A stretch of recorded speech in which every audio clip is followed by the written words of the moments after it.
Keep you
night, evil creatures afraid of light.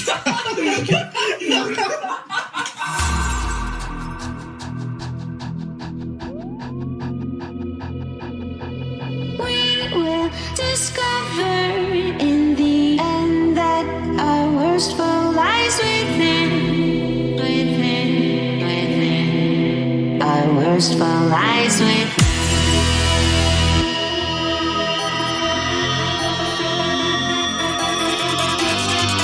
Our worst foe lies within.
It's time for week 4 of the Long Arena Clash League of Legends Championships. Good start. You never know what's afoot when we're here.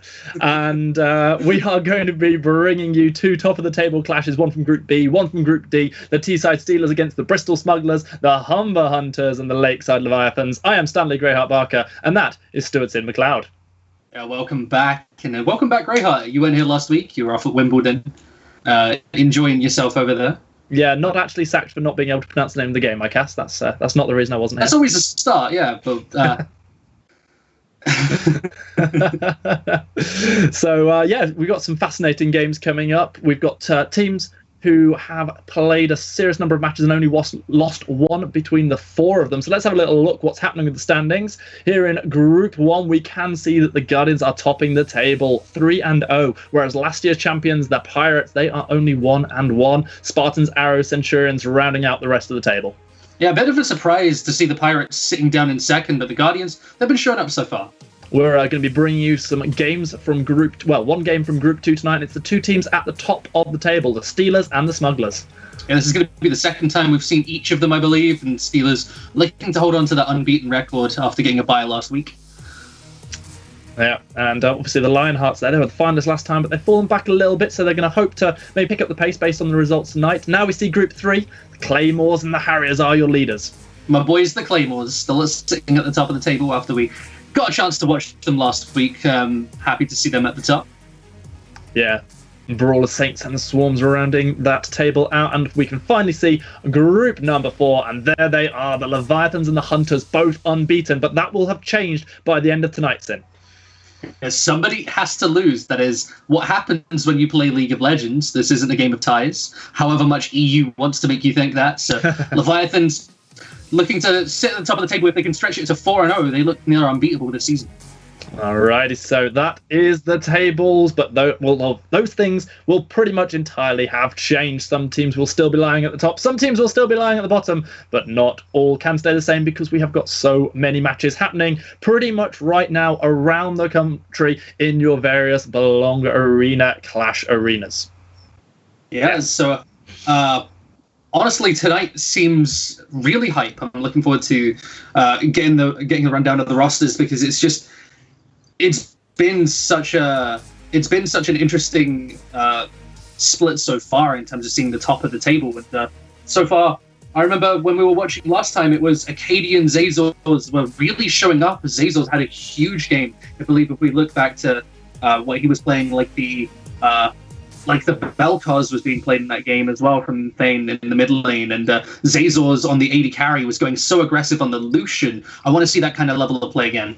So that is the Bristol Smugglers team, who are 2-1 in the standings right now. Pete, Thane, Zazors, Acadian, AD and Page. On the other side, we've got the unbeaten Teesside Steelers. They've had something of a dominant showing so far, and they'll look to continue tonight against the Smugglers. Casinero especially, he has already won one of the Rig headsets for getting the play of the week in week number 2. Yeah, he was a big part of that. I believe it was his Jarvan engage, if I remember correctly. That was the crucial thing to turn around the game after they'd been pinned down for so long. They ended up just chasing down the enemy team. Even when they were down in gold, they found a couple crucial engages back-to-back to win the game. Yeah, it was absolutely phenomenal. And we had a similarly impressive play picking up a Rig headset for one of the players in these teams last week, if I remember correctly. Pretty much a base race. Well, was it a base race or was it a base against Dragon race? Exodus from the Lakeside Leviathan. He was playing Ryze. He ends up ulting himself into the enemy base to get a nice little backdoor off with the Ryze pick on the ults. Yeah, and that was winning himself a Rig headset. Massive thanks to Rig, our sponsors. Across the split, we saw the nice little promo video for them at the beginning, and now we are getting to see pick and bans. Yesterday, I witnessed a massacre in the bot lane. It was Garen and Yuumi paired together. We are not going to see that here, however, because Yuumi's banned away. We're going to see the first pickups for the Teesside Steelers be Sivir, Trundle, and Gangplank. On the opposition, Alistair, Sejuani, and Caitlyn locked in. So, completely skipped over Karma, 0 priority on it, to the point where we see Alistair in the first rotation. Beyond that, this is all fairly standard thus far. The Gangplank going early is a little bit aggressive, but it does hard counter Mordekaiser's persuading them to put that pick in. But the Sejuani is a solid early pickup. The Trundle, great counter to it. There's 3 main counters to it right now. It's Silas, Olaf, and this Trundle pick. And he's going to be looking to utilize that to win out the matchup. Alright, so we are going to see the bans prioritised towards the top and jungle from the Smugglers. Steelers taking away a couple of champions from the mid lane. You talked about that Karma. It has now been locked in for the Steelers. In opposition to that, it is most likely a topside cannon.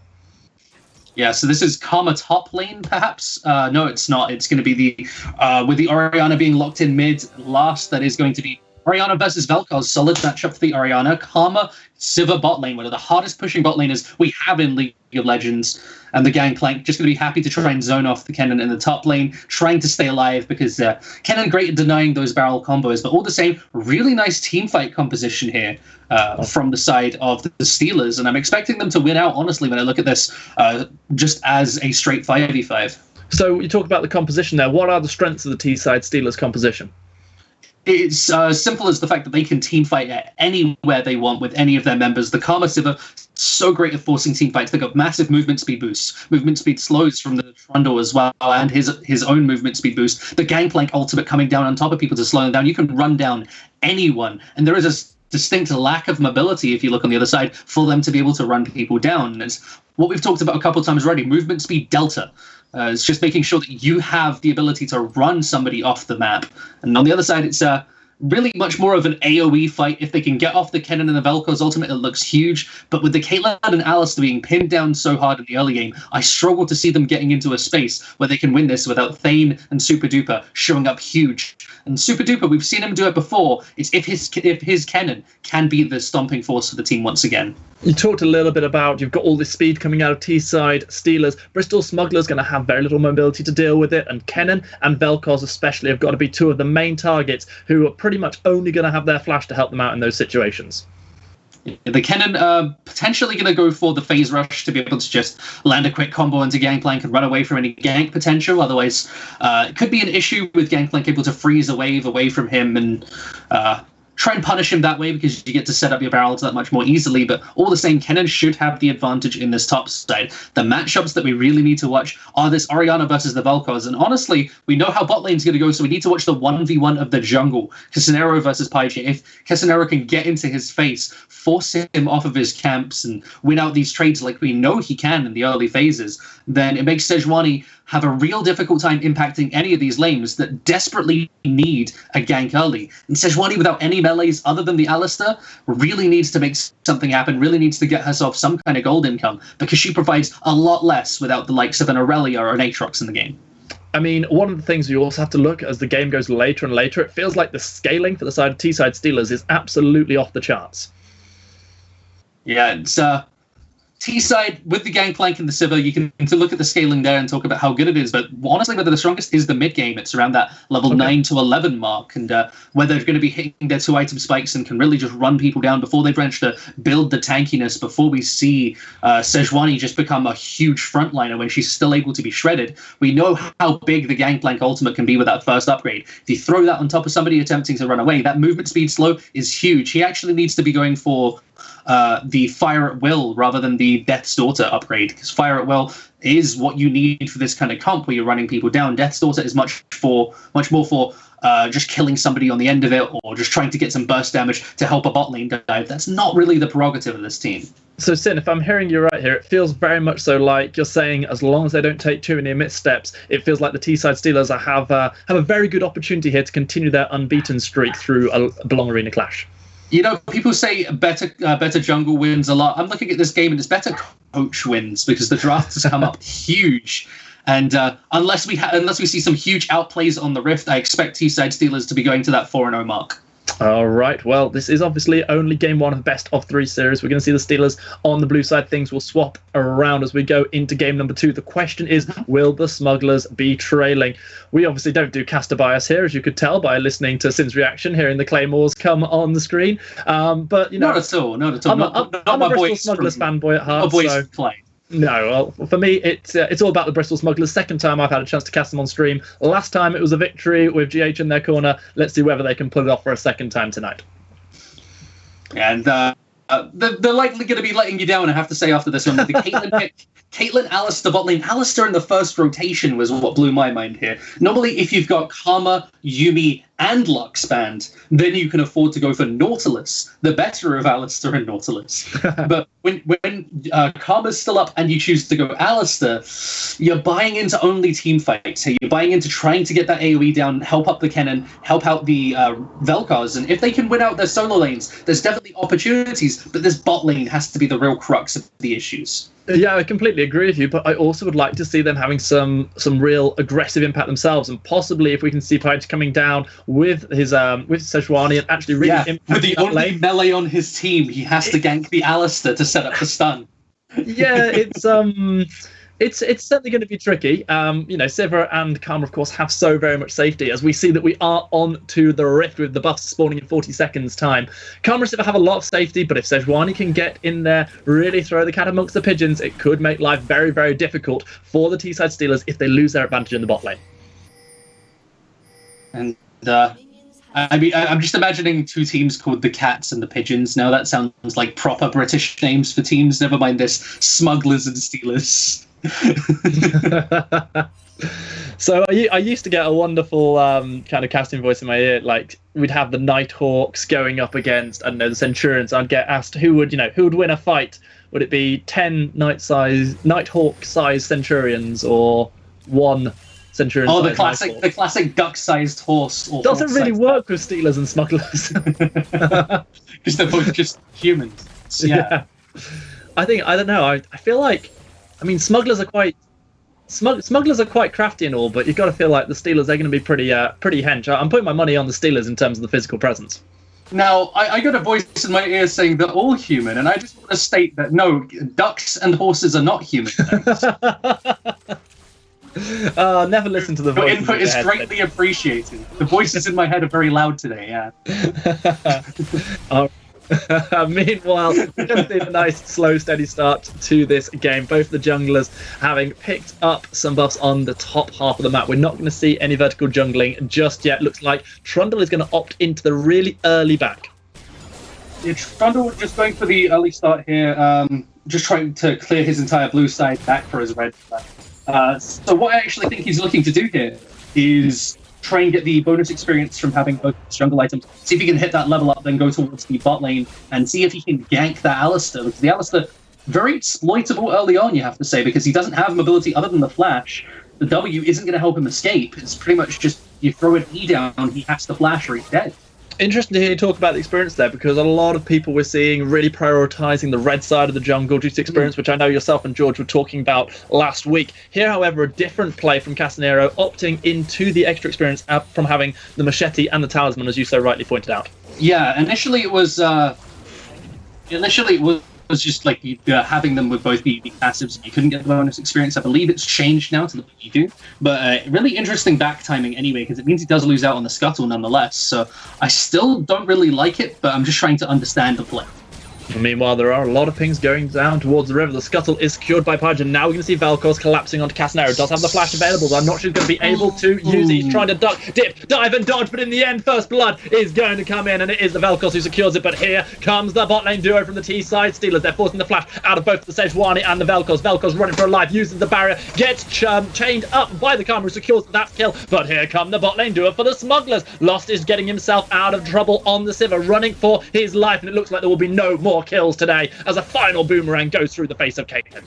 And you're seeing how much priority matters here. The fact that they have mid lane priority means that Thane gets there first and is able to kill Castanero, but because the bot lane has priority, they're able to turn it right back and get a few summoners of their own, burning both summoners of Addy, both summoners of Thane, and even Page has to burn his flash. Yeah, as we turn towards the slightly more tame surroundings of the top lane, it's nice to see so much action in the early game, and the excitement really came in big there with all 4 members of each team trying to get themselves involved. Unfortunately, as you say, lack of priority means that Caitlyn and Alistair didn't do all they could. And because of the fact that they are playing this much more early game focused team, when you look at things like the early to mid rather focused team rather than the late game scaling, unlike T-side, getting a 1-for-1, that aids Bristol. They're accelerating the tempo of the game. They're accelerating the pace. Because if they get to the mid-game and scores, say, like 10-10, they're going to be spiking far harder. I have been caught out in the past, Sin, by telling people that they've qualified for the playoffs when maybe they actually haven't. But right now, things are looking good for the Steelers. If they can win, they'll go to 3-0, and I'm pretty sure they will have secured their place in the playoffs as Casemiro tries to target the flashless lane. We can't say for certain. I want to clarify. I do believe if they win this game, that I think that with a 3-0, I don't think they can be caught. They'll be 4-0 after this game, will they not? Or do they... They are currently 2-0, so this would take them to 3-0. 3-0. I'd wait till the 4-0 so we could say for certain. That's certainly what they're going to be. 3-0. At 3-0, they're definitely hard to catch. They're definitely hard to top. There's only a couple weeks remain before playoffs. Yeah, absolutely. I mean, this is our penultimate week as we see Pudge going in on the Sejuani, Bristle charging in, trying to slow down the Orianna. She's keeping nice and safe. Still got the flash available, unlike the Vel'Koz counterpart. Yeah, this is actually meant to be a matchup favored towards Orianna, but Thane, just off of pure comfort on the matchup, pure skill matching up against his opponent, he was able to win out slightly, get an advantage, because generally you do see the Orianna pushing the Vel'Koz under tower, pushing him in and able to just zone him off of the waves with some well-placed QWs. Meanwhile, we do see Pudge just trying to clear out some vision, finding Arc decide to come his way. Meanwhile, Vel'Koz getting that laser and using it to great effect, almost picking up a kill into one more light. He did have the flash still available, though, so maybe he wasn't in quite as much danger as we thought. He ends up using the heal from the spellbook to save his life, so yeah, in quite a lot of danger, I would say. Okay, was that what that was? Yeah, the heal from the spellbook. Because he didn't have his TP, so he switched the spellbook to get that. Ends up using that to save his life because he was in a really heavy danger there. The fact that he went in for the quick combo onto the Vel'Koz was a bit risky, but Vel'Koz being out of mana means he still gets to push the wave, still gets to base, even if he is a little behind on tempo. Yeah, very small CS advantage for one more light. Hasn't obviously got the kill that the Vel'Koz has, and that Lifeform disintegration rate really showing, even in the early stages, just how much damage it can do to a health bar if it's able to get the ticks off.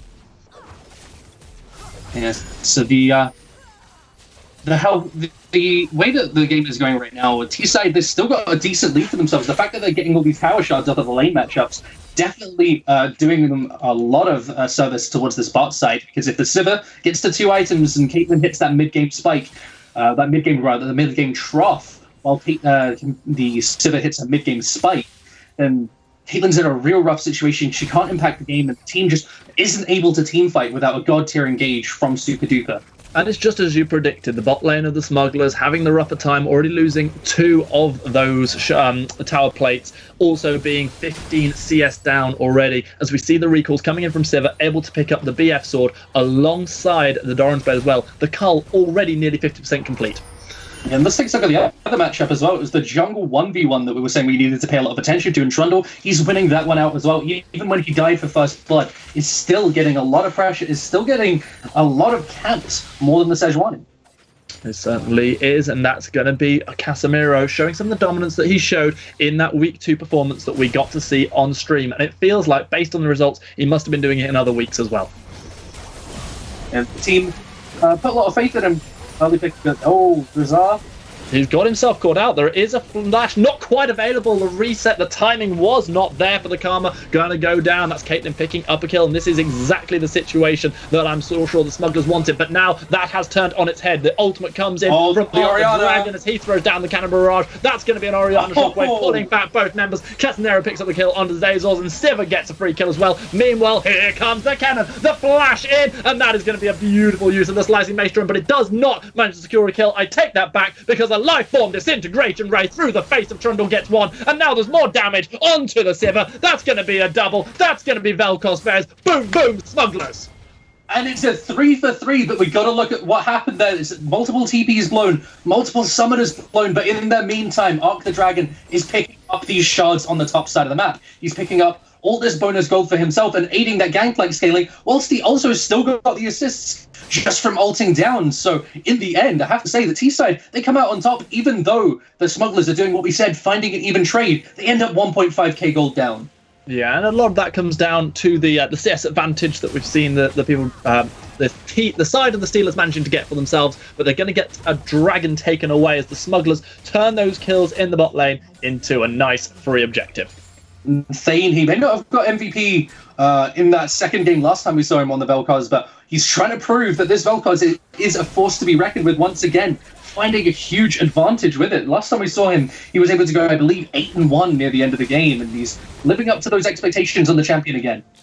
All right. Well, what are these teams playing for? That is the question. Obviously, the Belong Arena Clash Championship is a very prestigious one. It has its finals at the live event Insomnia. That is coming on August 23rd to the 26th. Our grand final will be there, not just for League of Legends, but also for all of the Clash finals. We've got various things there.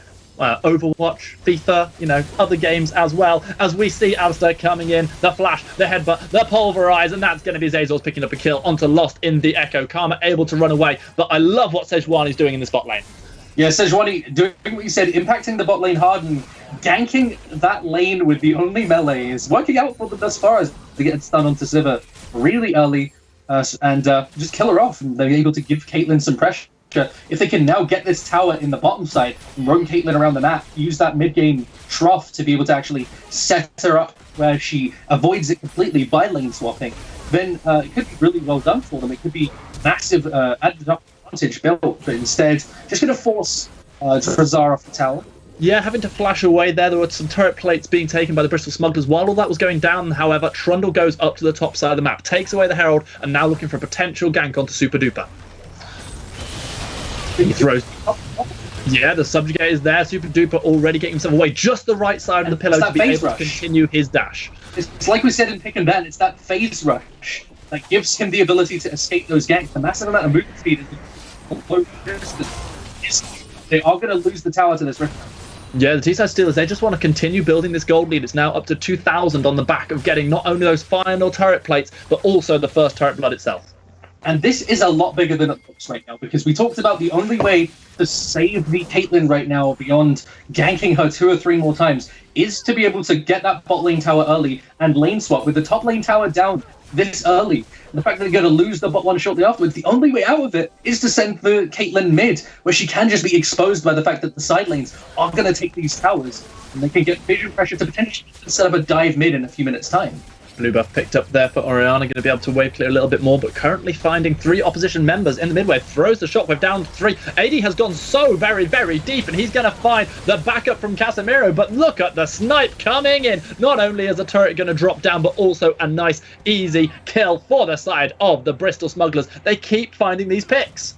They get a kill, but they lose the bot lane tower for it. They were desperately trying to get some shards back in the mid lane. Now they're going to try to get another kill, but the Dragon does get out with flash. AD only knows how to go forward. This time he gets super aggressive onto that gangplank, but he's not going to be able to get any more than the flash out of the top lane from T-side Steelers. It's a really fascinating game to play, because you've got the T-side Steelers, who you'd argue have the better pick potential, but actually it's the Smugglers who keep finding these ganks. And the Smugglers are just doing so well at finding the plays where they need to make the plays happen. And they're losing a bit of tempo by losing tower damage, or even losing a whole tower on the other side of the map. But at least they're keeping themselves in the game by trying to inject gold into these carries. You see the Vel'Koz picked up another couple shards there. That's a large amount of gold that helps them in team fights. The Orianna barely keeping up. The fact that she got that Luden's Echo Spike, even if she had to sacrifice Boots 2 for it, is enough to mean that she can fight, even with the Vel'Koz. Yeah, the gold lead is good. We'll see in a moment just who it's in the pocket of particularly, and if it's going to be going over a lot to the Sivir, then that's going to be a big advantage. That's a 1,200 gold lead for the Sivir, who's able to put that into the items. AD going deep again, this time maybe biting off a little bit more than he can chew, but just is going to be able to walk away, not even using the Unbreakable Will, only taking 1/3 of his health. And the 2k lead in the top side is a big one, as he's going to get more hit here. That is the shockwave. AD not even having the opportunity to use the ult. Now one more light in a lot of trouble. The 1-for-1 as we battle in the river. Made a 2-for-1 as Casemiro helps Drazar to get that kill. Uses the heal, manages to get a kill. And now we see the ace in the hole thrown out onto Sivir, who more than likely was able to spell shield that one nice and easily. Casemiro does manage to get the Scuttle Crab, but might give up his life in return. Zazor's getting this one, using the Caliber Net, dashes forward, gets the double kill onto Drazar, and here comes up the Dragon. He's going to get himself knocked up. Let's see whether or not Thane's got enough in the tank to get into safety. Zazor throws down a pill to over Peacemaker, and up the Dragon is not able to pick up a kill. Meanwhile, Super Duper pushing in the top lane. And Super Duper, he doesn't get any tower shards there, as tower shards have fallen. But all the same, getting a bit of damage in the meantime as Thane finds a huge turnaround in that fight, giving a large amount of damage to Zazors. And now, what we talked about with the Caitlyn, with her being out of the game, that's well and truly over as a storyline, as she sits 5-1-2. They're going to get Dragon off the back of this as well, and Infernal. And we talked about the scaling. Scaling doesn't matter if you're able to pick up that 36% by getting 3 Infernals in the game, just because you have control of the map. I'm really happy to see the way Bristol Smugglers have escalated this game as well. It feels like they're making all the right choices as we head into the mid-game. They're going to secure themselves this Infernal Dragon, the 4-man stack, enough to make sure they're safe. The teleport from Kennen was threatening as well. Now it's actually Bristol Smugglers who even find a few picks in a row, and it's given the gold where it needs to be on the Caitlyn, who, if she gets an item lead, can out-damage the Sivir because she has that massive range, because she has the sieging potential. That was the Thane, who has been absolutely monstrous in some of these fights. The problem is, even though they keep winning the fight for the Smugglers, the Steelers still have got themselves a 4k gold lead. That's not helping out the Dragon very much at the moment, though, as he gets chased away from the turret by the Sejuani. But look at what some of that gold has gone into. We talked about the 1,000 gold lead for Sivir over the Caitlyn. She's got the Essence Reaver, the Pickaxe, and the Berserker Greaves already, in comparison to just the Infinity Edge Berserker's Greaves for this Caitlyn. Now we see the On the Hunt being pressed, Lost in the Echo going forward, trying to get all of those boomerangs down. Going to be able to force the flash out of Thane, now getting the kill as well. Art the Dragon throws down the cannon barrage, make that a double kill. Caitlyn's going to drop down. Alistair does pick up the Karma in return, but a 2-for-1 that T-side Steelers will very gratefully accept. A worthwhile trade in the end, as it ends up being a huge pick mid off the back of that great shockwave, cancelling Thane's ultimate and deleting these 2 fed carries. Now, we're talking a lot about this bot lane and how important it is. Echo getting that one, now he's got the necessary fighting back with it, getting these towers, giving his team the gold lead as they currently sit around 5k in the lead. They've still got the ability to make these plays where they're the ones actually using their advantage correctly. Now we need to see if Bristol, they can use their advantages in the right place, if they are able to get vision pressure and use that to set up a siege, because that's where they are the strongest. If they can set it up, get to set up Caitlyn traps in front of the tower, throw out slingshots and stop. And Sim, well, just before that fight, I was commending the Smugglers on the way they were finding picks, fighting against the fact that perhaps they have been slightly outdrafted by the Steelers. I did very much so have to commend that exactly what you said happened, which the Steelers draft could do, happened. And that was Sivir presses are, all the movement speed is there, suddenly you're chasing down the carries free and easy, Orianna's there with the shockwave, and that was just such a clean execution of exactly what the T-side Steelers comp can do. Yeah, and the Gangplank ultimate on top of it, you can see how many kills he's picked up just from being involved with the ultimate, all these assists adding to it. The lethality coming through from him now means these barrel combos are going to hit really hard, as the barrels actually have a base amount of armor, I believe it's 30, they automatically shred. Having this focus lethality on top of it only makes it worse. It's been so long since I saw this Gangplank being used in professional play. Let's see whether or not it comes into effect here as the Cannon Barrage helps Lost in the Echo get himself a kill onto the Sivir, make that a double kill. Alistair will drop down as well. Zazor sent running away. One more light with the zoning ball, able to keep everybody safe, but that's going to be Lost in the Echo completely caught out. Cannon with the nice flank. Meanwhile, T-side Steelers running around in the jungle, having left their ADC to die. And once again, they're the ones making the play with an advantage in tempo. They're the ones finding the advantage on the map, and they're utilizing it to get these picks. And finally, we're seeing the fact that T-side have come online between that 9 and 11 mark that we talked about in the pregame. They're utilizing it effectively in getting these towers and forcing it. But earlier on, Bristol were just dictating the tempo on them in terms of plays. Now, finally, because they've got all these towers, they're able to use that advantage to then snowball further. As Super Duper, he takes a big chunk. Oh, getting turned on. Oh, the Dragon just walked straight into 3 members of the Bristol Smugglers, and he paid for it with his life. And unfortunate there as he gets a little bit too aggressive and is able to just get picked off by the side of Bristol Smugglers. And it was just a little bit too much of a bait when he lands that barrel combo. He thinks that's enough to net him the kill, but it's really just an over-aggression, an overstatement of strength. Maybe he's getting a little cocky. All right, let's see whether or not the Bristol Smugglers can find themselves a way back into the game. They've suddenly found themselves nearly 5,000 gold behind it. Baron is spawning in 15 seconds town. Page is laying a trap. He's got 4 members of the Smugglers, coming his way. Smugglers doing absolutely everything they can to try and take this fight, but the Gangplank ultimate, again, putting down so very much damage. Lost in the Echo, able to get 1 kill. Here comes the Lifeform Disintegration Ray. Not quite enough to take down the Dragon. Instead, it's going to be a double kill coming in for the Sivir. Alistair fell to the Trundle, and Casemiro yet again proving his worth, going 3, 4, and 8. And with the Baron having spawned mere seconds ago, it is already on the plate for the T-side Steelers.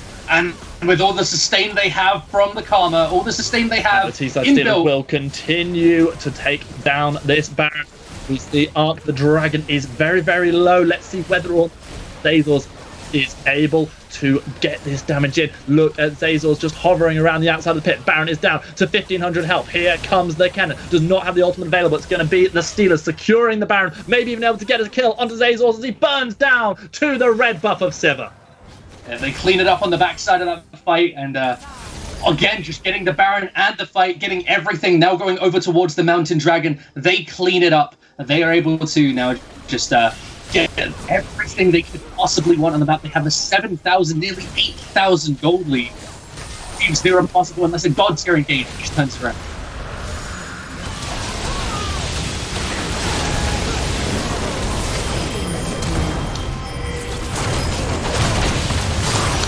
Alrighty, so now we do see this fight breaking out. Sorry for the small delay there. We see a Dragon being secured by the Bristol Smugglers. They do give up a couple of kills on the backside of it. However, 2 kills were returned onto the T-side Steelers. Yeah, the 2 kills for T-side, definitely what they wanted there. Just getting it 2 for 2, but losing 2 Barons.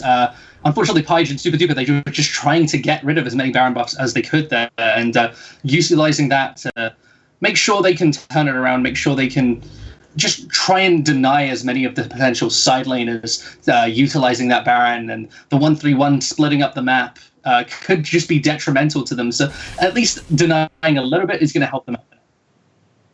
Well, yeah, sorry about the small technical difficulties they had there, just a couple of sound issues, but we're able to bring you straight back into the game. And we do see that Baron buff was removed from a couple of members of the Steelers, but they have still got it, I believe, on 3 members. What can they do in this time? Remaining Baron buff, they need to be trying to break these Nexus towers, or the inhibitor towers onto it. They need to be getting into the base, trying to break that down.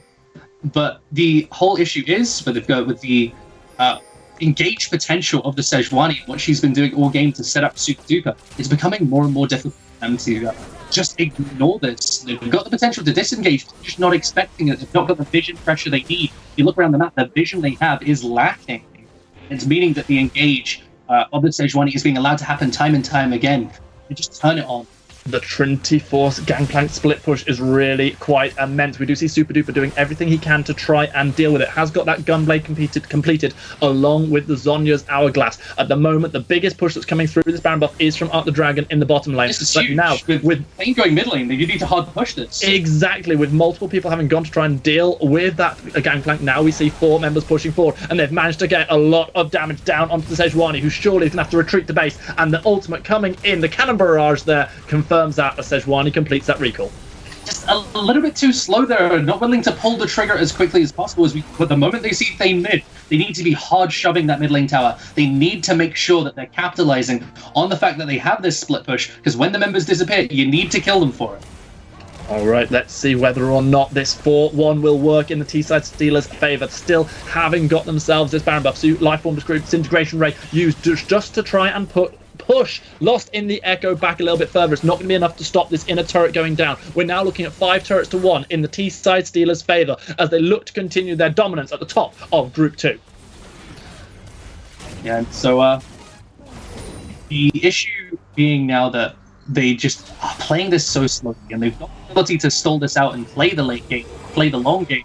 But the longer they wait before they close this out, the more potential engages there are to pick people off like this. Well, that's going to be the ultimate beam thrown down by Pyrus. He immediately gets hit by the shockwave as well. That's going to be a beautiful last auto attack coming in from Zazors, as the slicing maelstrom from Super Duper was enough to help take down the mid laner of the T-side Steelers. One more light will have to wait 30 seconds before he can help his team again. The Baron will be coming up in round about 2 minutes time, so there will be no power play around that buff. Yeah, now being able to get the mid lane tower would be huge, but the wave clear is making it really difficult. Yeah, we do see Cannon just tanking that one up for the team, throwing one more shuriken into the turret. They have feelings too. No problem at all. We do see Super Duper getting tagged on the recall. The vision was there. The ward. Look at Karma with the chain art. The dragon able to get a nice easy kill. He's now 3, 1, and 11 on this gangplank. He's got the Trinity Force. He's got the Yumu's Ghostblade. He's getting himself closer towards Asterix Gauge, and he's getting nigh on in unstoppable. Meanwhile, we do see the recalls finally complete. Another slightly dangerous one from the Bristol Smugglers, finding themselves in a little bit of trouble. We've got our 4th dragon of the game spawning in under a minute's time, and we'll have to check out exactly what that's going to be, because if it is going to be another Mountain or Infernal Drake, that will really benefit the Steelers right now. Yeah, the Smugglers, the fact that they've picked up all these dragons for themselves is definitely a Cloud Dragon help. The Mountain Dragon, if they do get an advantage, if they do manage to win a team fight, they can get Baron off the back of it. And even from 9.5k down, the fact that they're playing so even against the scaling comp as well is incredible. And that's full credit to the Bristol Smugglers, who have played this game nicely, despite possibly, as you have said, time and time again, kind of outdrafting themselves in a little way, the decisions that they made. They're not struggling quite as hard as perhaps you'd think, but that may change if an Infernal Dragon amps up the damage for the T-side Steelers. Yeah, the scaling being aided as we see the double AD item. This is one of the things that's made Sivir and Xayah both so strong right now. The change of Essence Reaver back to its old form, the fact that the game's slowed down, means you can go Eye Edge and Essence Reaver as 2 of your first items and hit like an absolute truck. He's only at 3 items, and he's hitting for 770.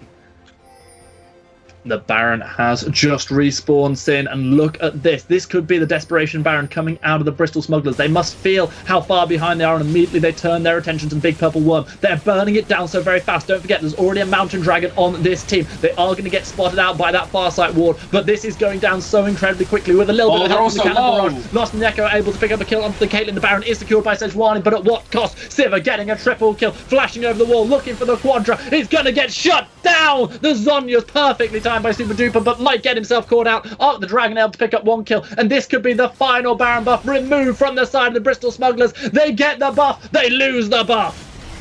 And that's everyone dead on the backside as Arc the Dragon. They get the full house with the triple and the double, but it means that the game is likely going to end. Death timers too long. Yes, the inhibitor is going to drop for sure. The question is, will the death timers be save themselves in this game? Nexus turret number 1 is going to go down. The Nexus number 2 falls as well. Here come the Smugglers. One final attempt to try and keep game 1 alive. It's not looking good for them. The tanks just not able to chunk through the health bars of the T-side Steelers. T-side Steelers turn their attention towards the Nexus. Oh, the Dragon is taking a lot of damage from Zazors. That's going to be a shockwave going onto the Caitlyn. Only 1 more hit required. T-side Steelers take it. They get themselves a 1-0 lead in this best of 3 series. And Smugglers, I gotta say, played that game very well from behind, but the fact that they got outdrafted so hard and were playing from that far behind means that it became more and more difficult as the game went on for them to find those players. And we saw when they were desperate, they had to go for the Baron to stay in it. That's where it gets turned on them, and just that fight goes horribly wrong as Zonya's plus the barrier is all that stops Sivir from getting a pentakill on the backside of that Q. And it would have been quite some kill. I love the flash forward, love the bravery coming out of the Sivir in that situation. You've got to imagine there's very, very little chance that Sivir Karma are going to be reunited in game 2. Yeah, it was just the hardest pushing bot lane in the game right now, and they allowed them to take it pretty much for free, and it was very difficult to play into that when you're trying to play Caitlyn, a champion that struggles with wave push without using all her mana spamming Q, and a melee support. So, really questionable drafting, I have to say, in terms of just the support role mainly. Beyond that, everything else was solid. You look at like the fact that they had Sejuani with no melees is a bit questionable as well. But all the same, the Vel'Koz and the Kennen, I was very happy with. The fact that they try and draft an Alistar with that is definitely fine. But they need to have Karma off the board as well as the Lux Yuumi if they're going to try it. Well, let's see if things change when we step into Game 2 in just a short amount of time. Something certainly needs to change for the Bristol Smugglers, whether it be composition or execution. That is down to them. What we do know is that the Teesside Steelers, who coming into this game were unbeaten, are now not only 2-0 in the group, but also 1-0 in this key series, which if they win it, they must know they are pretty much guaranteed to be in one of those top 2 slots for Group 2. Yeah, it's looking to secure themselves, but all the same, Bristol Smugglers, they want to prove that they can be just as good at the top of the table. And if they get a more solid draft, I want to see how they execute it, because we saw the aggression in the mid-game and what they were able to do with the Sejuani pick when it started making plays on the map. But when you draft a comp that's losing hard bot lane, mid lane's about even, and then in top lane, they were losing as well, quite convincingly at that. It makes it so hard to make anything happen from the jungle in those early stages. And those early stages were where the game was really lost for me. Well, I started to have a little monologue in regards to what these teams are fighting for, but this gap in between the games is a perfect opportunity for me to tell you what it is all about for these teams. Not just getting into playoffs, but if you can get through playoffs and get into the finals, finding yourself on the esports stage at Insomnia 65. It's going to be. You say they might get a chance to beat us, Greyheart. Oh man, could you ask for anything more? Yes, you could. But yeah, what you're definitely going to get is I think you'd rather ask not to meet me. I think that's the... Yeah.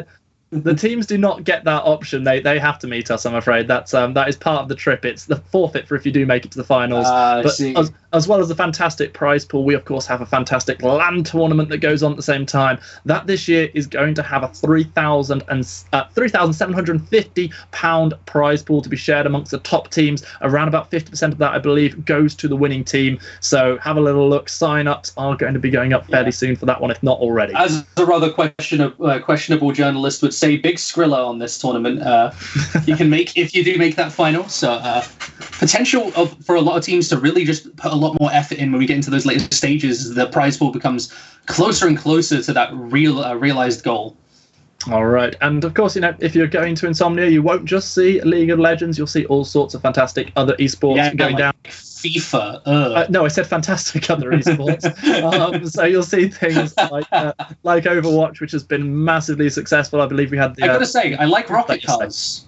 I mean, like, Rocket Cars is just FIFA, but better. So. Rocket is that the official name, is it? That's the official name. It's Rocket Cars, exactly. Rocket Cars TM.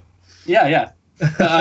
Rocket League is a fun game. I've played a lot of that, and I think it's a very competitive game because you can realize like how high the skill ceiling is compared to like I played it with I'm not sure if you remember the guy Mindmesser from. Oh, of course, Liam. Yeah, he's actually like a really high tier player. He's entered tournaments and stuff, so it's really interesting to see how high the skill ceiling is in games like that. And all of it will be going on at Insomnia. We're going to see all the different games, and we get to meet all the different players as well. It's one of the great things about having this UK community at the tournaments. So, of course, you talked there about one of the games you've been interested in. For me, the one outside League of Legends I've been loving watching so far is Mortal Kombat. New this split along with Rocket League, and it has actually been brilliant to watch some of those games. Yeah, and the other one, of course, is the UK. We've got a lot of things like so many top-tier fighting games now as we've been moving more into that kind of market. I'm excited to see the kind of players that do show up. All right, well, we are going to be back for Game 2 very shortly, but we're just taking the smallest of breaks while the teams take a break in between game, and we will come back to you with Game 2 of this best-of-3 series between the Steelers and the Smugglers very shortly.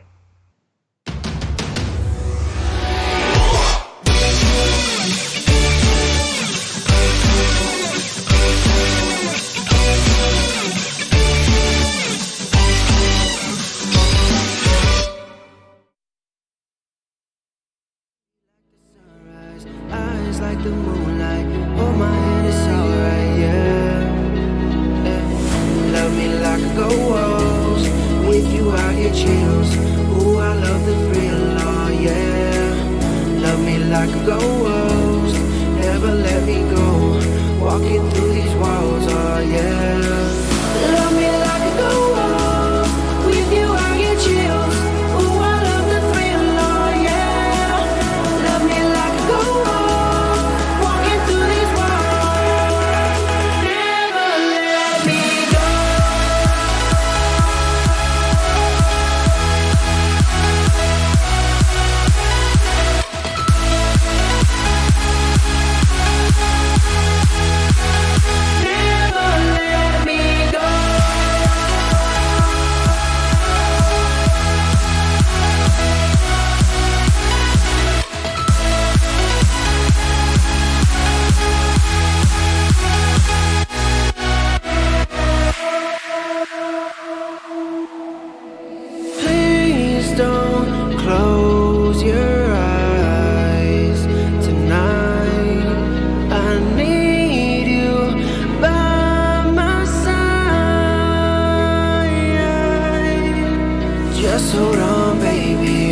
looking for you lately. It's been a little crazy, but maybe that's okay. Beauty like the sunrise, eyes like the moonlight. Hold my hand, it's alright, yeah.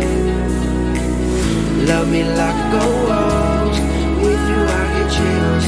Ooh, I love the thrill, oh yeah. Love me like a ghost. Never let me go. Walking through these walls, oh yeah. Love me like a ghost. With you I get chills. Ooh, I love the thrill, oh yeah. Love me like a ghost. Walking through these walls. Never let me go.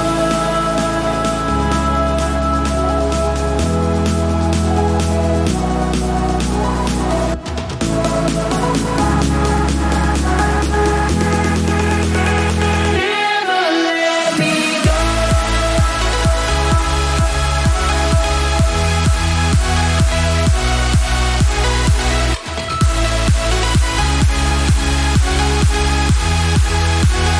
Never let me go.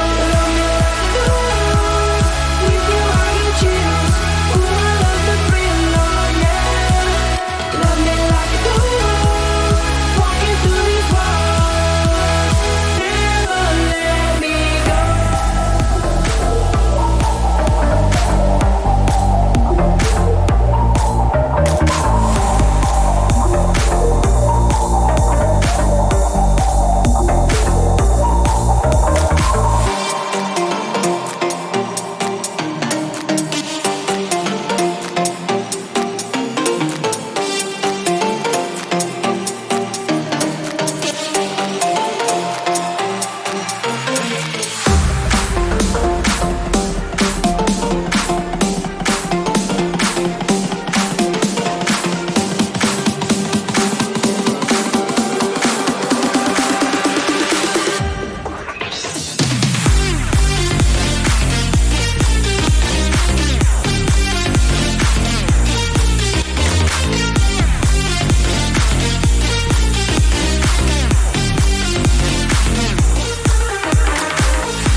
Guess who's back? Back again. Sin is back. I'm his friend. I'm Greyheart, and we are going to bring you game 2 of the series between the Steelers and the Smugglers. Things looking good for the Steelers so far, Sin. Sin? You often say things like, yeah, Sin doesn't enjoy casting with me. I wonder why. And this is the kind of thing. This is the kind of thing I'm going to point to here, Stan. Oh well, I still love casting with you, even if if you're not reciprocating that. But, Yeah. We're fine. We're fine. Well, we'll definitely bring you yet more fantastic intros throughout the night. But what we had there in Game 1 was a great intro to this series. The Steelers, in a lot of people's eyes, out-drafting the Smugglers. Smugglers making a bold effort of it, but it was all in vain. And Smugglers, we got to say they played a lot better than they should have done with the draft. Especially when they were sitting down 10k gold. They shouldn't have even been able to fight at all. Yeah, they find a pick, they get the mid lane tower off the back of it. They're still able to at least try and contest Baron, even if they do lose it there. All right. And unfortunately, it was just too little too late. Sorry about that. That was just to say that as we get into Game 2, the sides will have swapped over, so it will be a blue side game for the Bristol Smugglers. Gives them an opportunity to mix up the draft a little bit. Yeah, so the potential now of the first pick priority going to them can be huge, as we're going to just take a little bit of a peek at the lobby there. And we can see, 9 out of 10 players. That's not too bad, but not quite what you need for a League of Legends game. Stan, please, you're hurting me.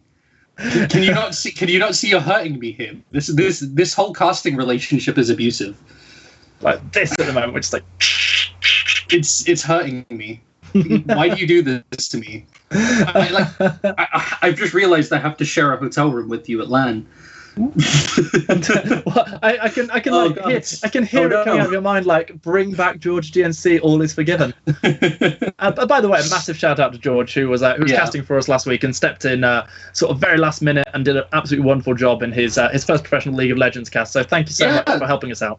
He took a big upgrade from FIFA to LOL, and he was able to put up a decent performance as well. I was happy to have him around. Definitely a lot better than solo casting, as I am a terrible play-by-play. Well, I'd love to hear that at some point. If I have mic issues in the future, maybe I just might get to. What we are going to see are the bands coming in. Gangplank and Trundle both taken away from the Steelers, both fairly instrumental in their win in the last game. Whether or not that was the big problem or not, only time will tell. Steelers taking away the Sivir and the Yuumi. So they picked the Sivir themselves first time last round. Don't want to see the Smugglers do it in this game. Yeah, Arc the Dragon did really well in the last game, just to basically utilize the Gangplank as a zoning tool, because he was able to freeze the wave in front of his tower and then have the cannon never be able to contest. And unfortunately, because they banned the Gangplank, they leave up the Gnar that they banned last game.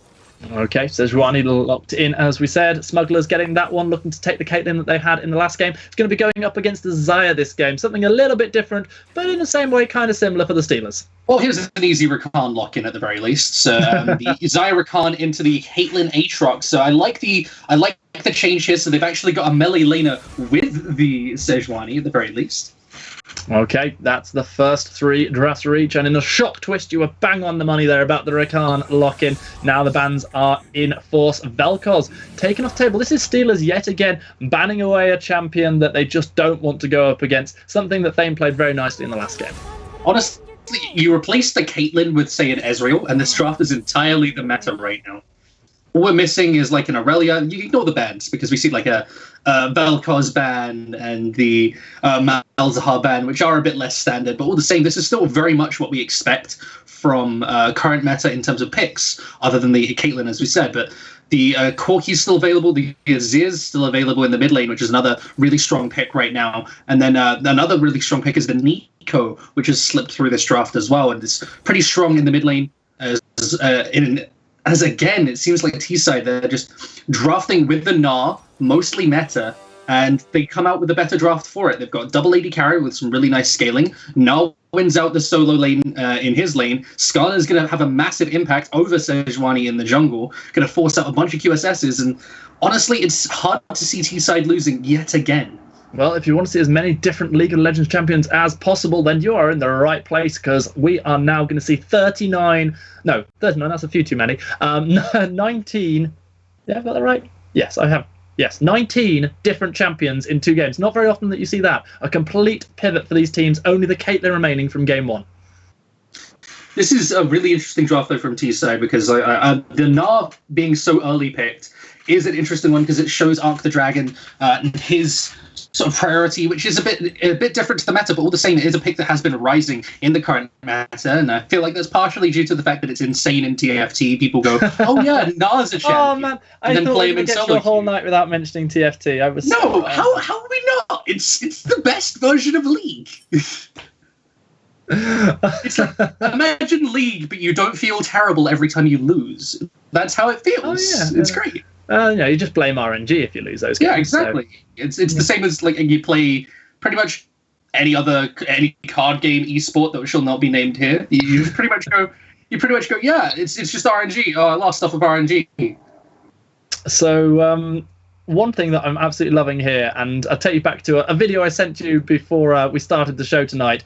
There was a fantastic invade that went down, and 3 of the 5 champions that were part of that invade are all here on the side of the Bristol Smugglers. The Aatrox, the Sejuani, and the Victor. So much layered CC. Could we maybe see some nice early game cheese? I don't think you want to start W level 1 on Victor, even if you could see a potential pick. You're more likely to just go for the Q anyway. That particular clip, that's a pipe dream. Still, we can hope. Yeah, all the same. I'm looking at the way that this game is going to play out, and the Caitlyn Leona rather, is a much more aggressive bot lane than the Caitlyn Alistar, because although Alistar has the ability to go in, he doesn't really have a lot once he's in. It's all about just getting the E proc off. Leona, she gets the root, she gets the stun, she's got massive bonus armor and magic resist from her W.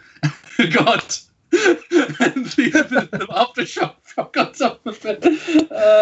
I'm gonna move on. That's going to play into the Xayah Stop Rakan. talking, it's fine. And Xayah Rakan obviously they have a certain amount of safety because they're being paired together. Extra reach on Rakan as he looks to dash, as he looks to shield. But definitely will be quite tricky for him to deal with the Leona that could be coming in. And if Sejuani pays as much attention as she did in the last game, god damn it, it was 18 out of 20 different champions because we had Sejuani last time as well. But if Sejuani comes down to the bot lane as much as last time, then it could be really, really difficult for Xayah Rakan in the early phase. Yeah, the Xayah Rakan still should have a lot of pressure because they have a lot of wave push. Utilizing the W on Xayah early can be so beneficial because it gives them both attack speed, gives them both bonus damage. And I'm looking at this again as pretty much they've got 3 winning lanes early. And it's really difficult to play through that if you are a Sejuani. Again, the early effectiveness of a Sejuani is taken out. And you got to say that's going to penetrate through into the mid game where you got the Corki is going to hit that Triforce and just become absolute menace, chunking through towers, chunking through Victor, and it becomes so hard to stop him. It sounds once more like you are a fan of this Steelers draft. Is that fair to say, Sin? I mean, yeah, they just draft the meta, but they draft it with a little bit of their own flair. We saw the Gangplank early pick last time. We see the Gnar early pick this time for Comfort top lane. And he proved it was worthwhile last time. The Gnar was banned over the Gangplank last time. We'll see if that means that he's got an even more favorable matchup, or if they can try and turn it around this time with the Aatrox. I expect that Gnar is going to be able to pretty much zone him off early, use that range matchup to pressure him out. But once Aatrox has the ability to all in and get those 3 Qs off, especially if Sejuani is nearby, that's where the Gnar is at risk. Okay, well, let's find out as we jump onto the Rift in just a moment whether or not the Steelers are able to continue their dominance and their excellent drafting into Game 2 of this series. Of course, the Bristol Smugglers now know that they must take this game if they want to go to best of 3. Of course, if they win, they will go 3-1 and in their own right be pretty much guaranteed a place in the playoffs. And it will also really set back the Steelers, who will end up being 2-1. The Steelers, on the other hand, they could continue that unbeaten streak, going 3-0 here in Group B. And currently T-side, they seem to be in a commanding position just from draft, but it comes a lot down to how they execute. So we saw last game, the mid game was a very questionable execution from them. And this time, it could still be the same. We could still see the Sejuani and the Aatrox paired together to be a huge threat, because Aatrox, if he starts to get a couple kills, if he starts to get those resets and team fights, it becomes way harder to stop.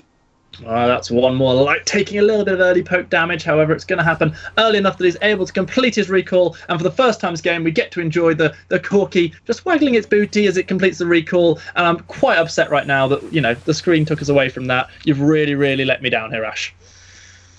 Yeah, Ash on autopilot with the with the Spectator, is going to avoid the Corki.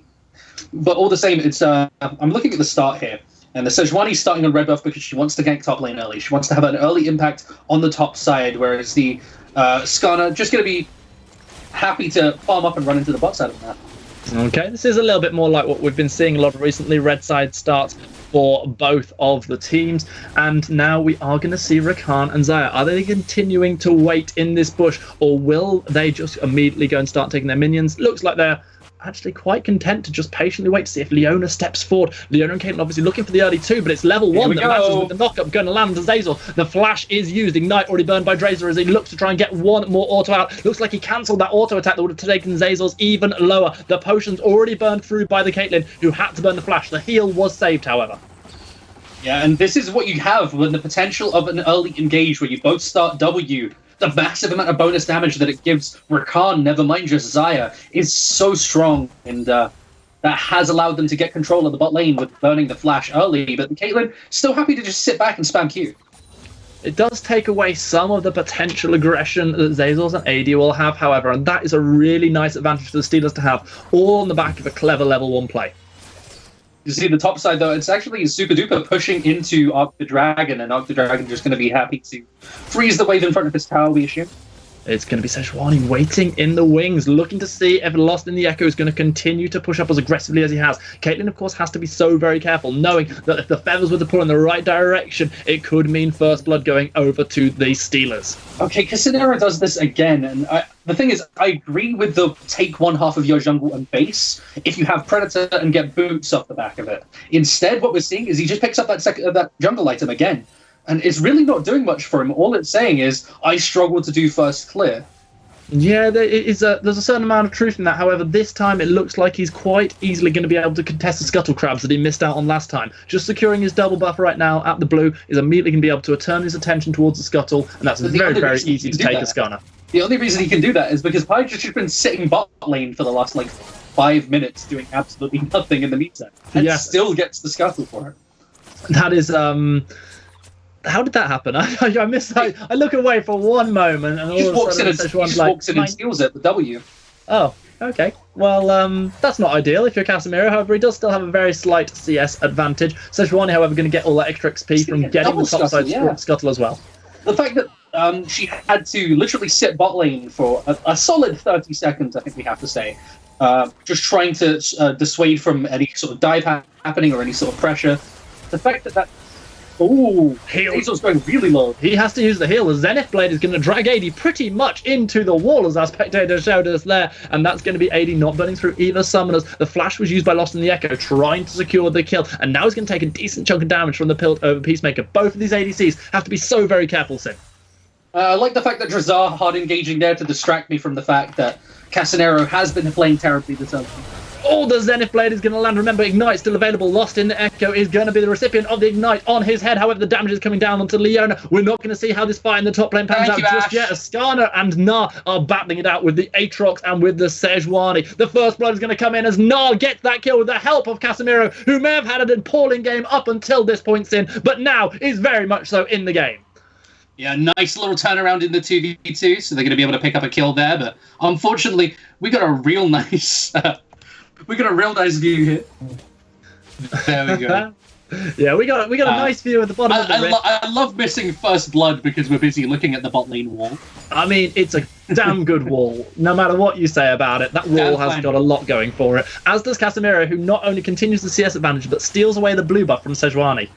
Yeah, after he has the Scuttle pressured out from him, and he was getting his the enemy Krugs actually stolen from him as Pyke was trying to invade there. That's what led to the play in the first place. He's managed to turn it in his favor. Now able to get a CS lead, negates all of the issues he had in the early phase, missing out on both of those Scuttles, missing out on a lot of extra pressure that he should have had, but he doesn't get punished, and once again the jungle matchup going in Casanero's favor. All right, Arc the Dragon continuing to get as much CS as he can. Aatrox making the most of the early game matchup as he hits level 6 before Arc the Dragon on the Gnar. 6 is now there, so we will be seeing a Gnar sometime in the not too distant future. Yeah, but the bot lane is winning out. Top lane gets the First Blood, and mid lane, we're seeing the pressure that he can have when he pops everything, but so far it's been the Victor using this Hexcore upgrade to just spam E on the wave, clear it out, and he's actually been able to hold his own as Thane, once again, proving himself to be the superior of the two mid lanes. This is going to be a Page once more returning to the bot lane, this time finding Control Ward, clearing out that vision, giving a little less safety to the T-side Steelers bot side duo. That lovers duo of Rakan and Xayah doing a really, really good job so far, getting themselves a CS advantage into a lane where you might have thought it was difficult, and a lot of that just comes down to the early level 1 advantage gained by Drazar with that W.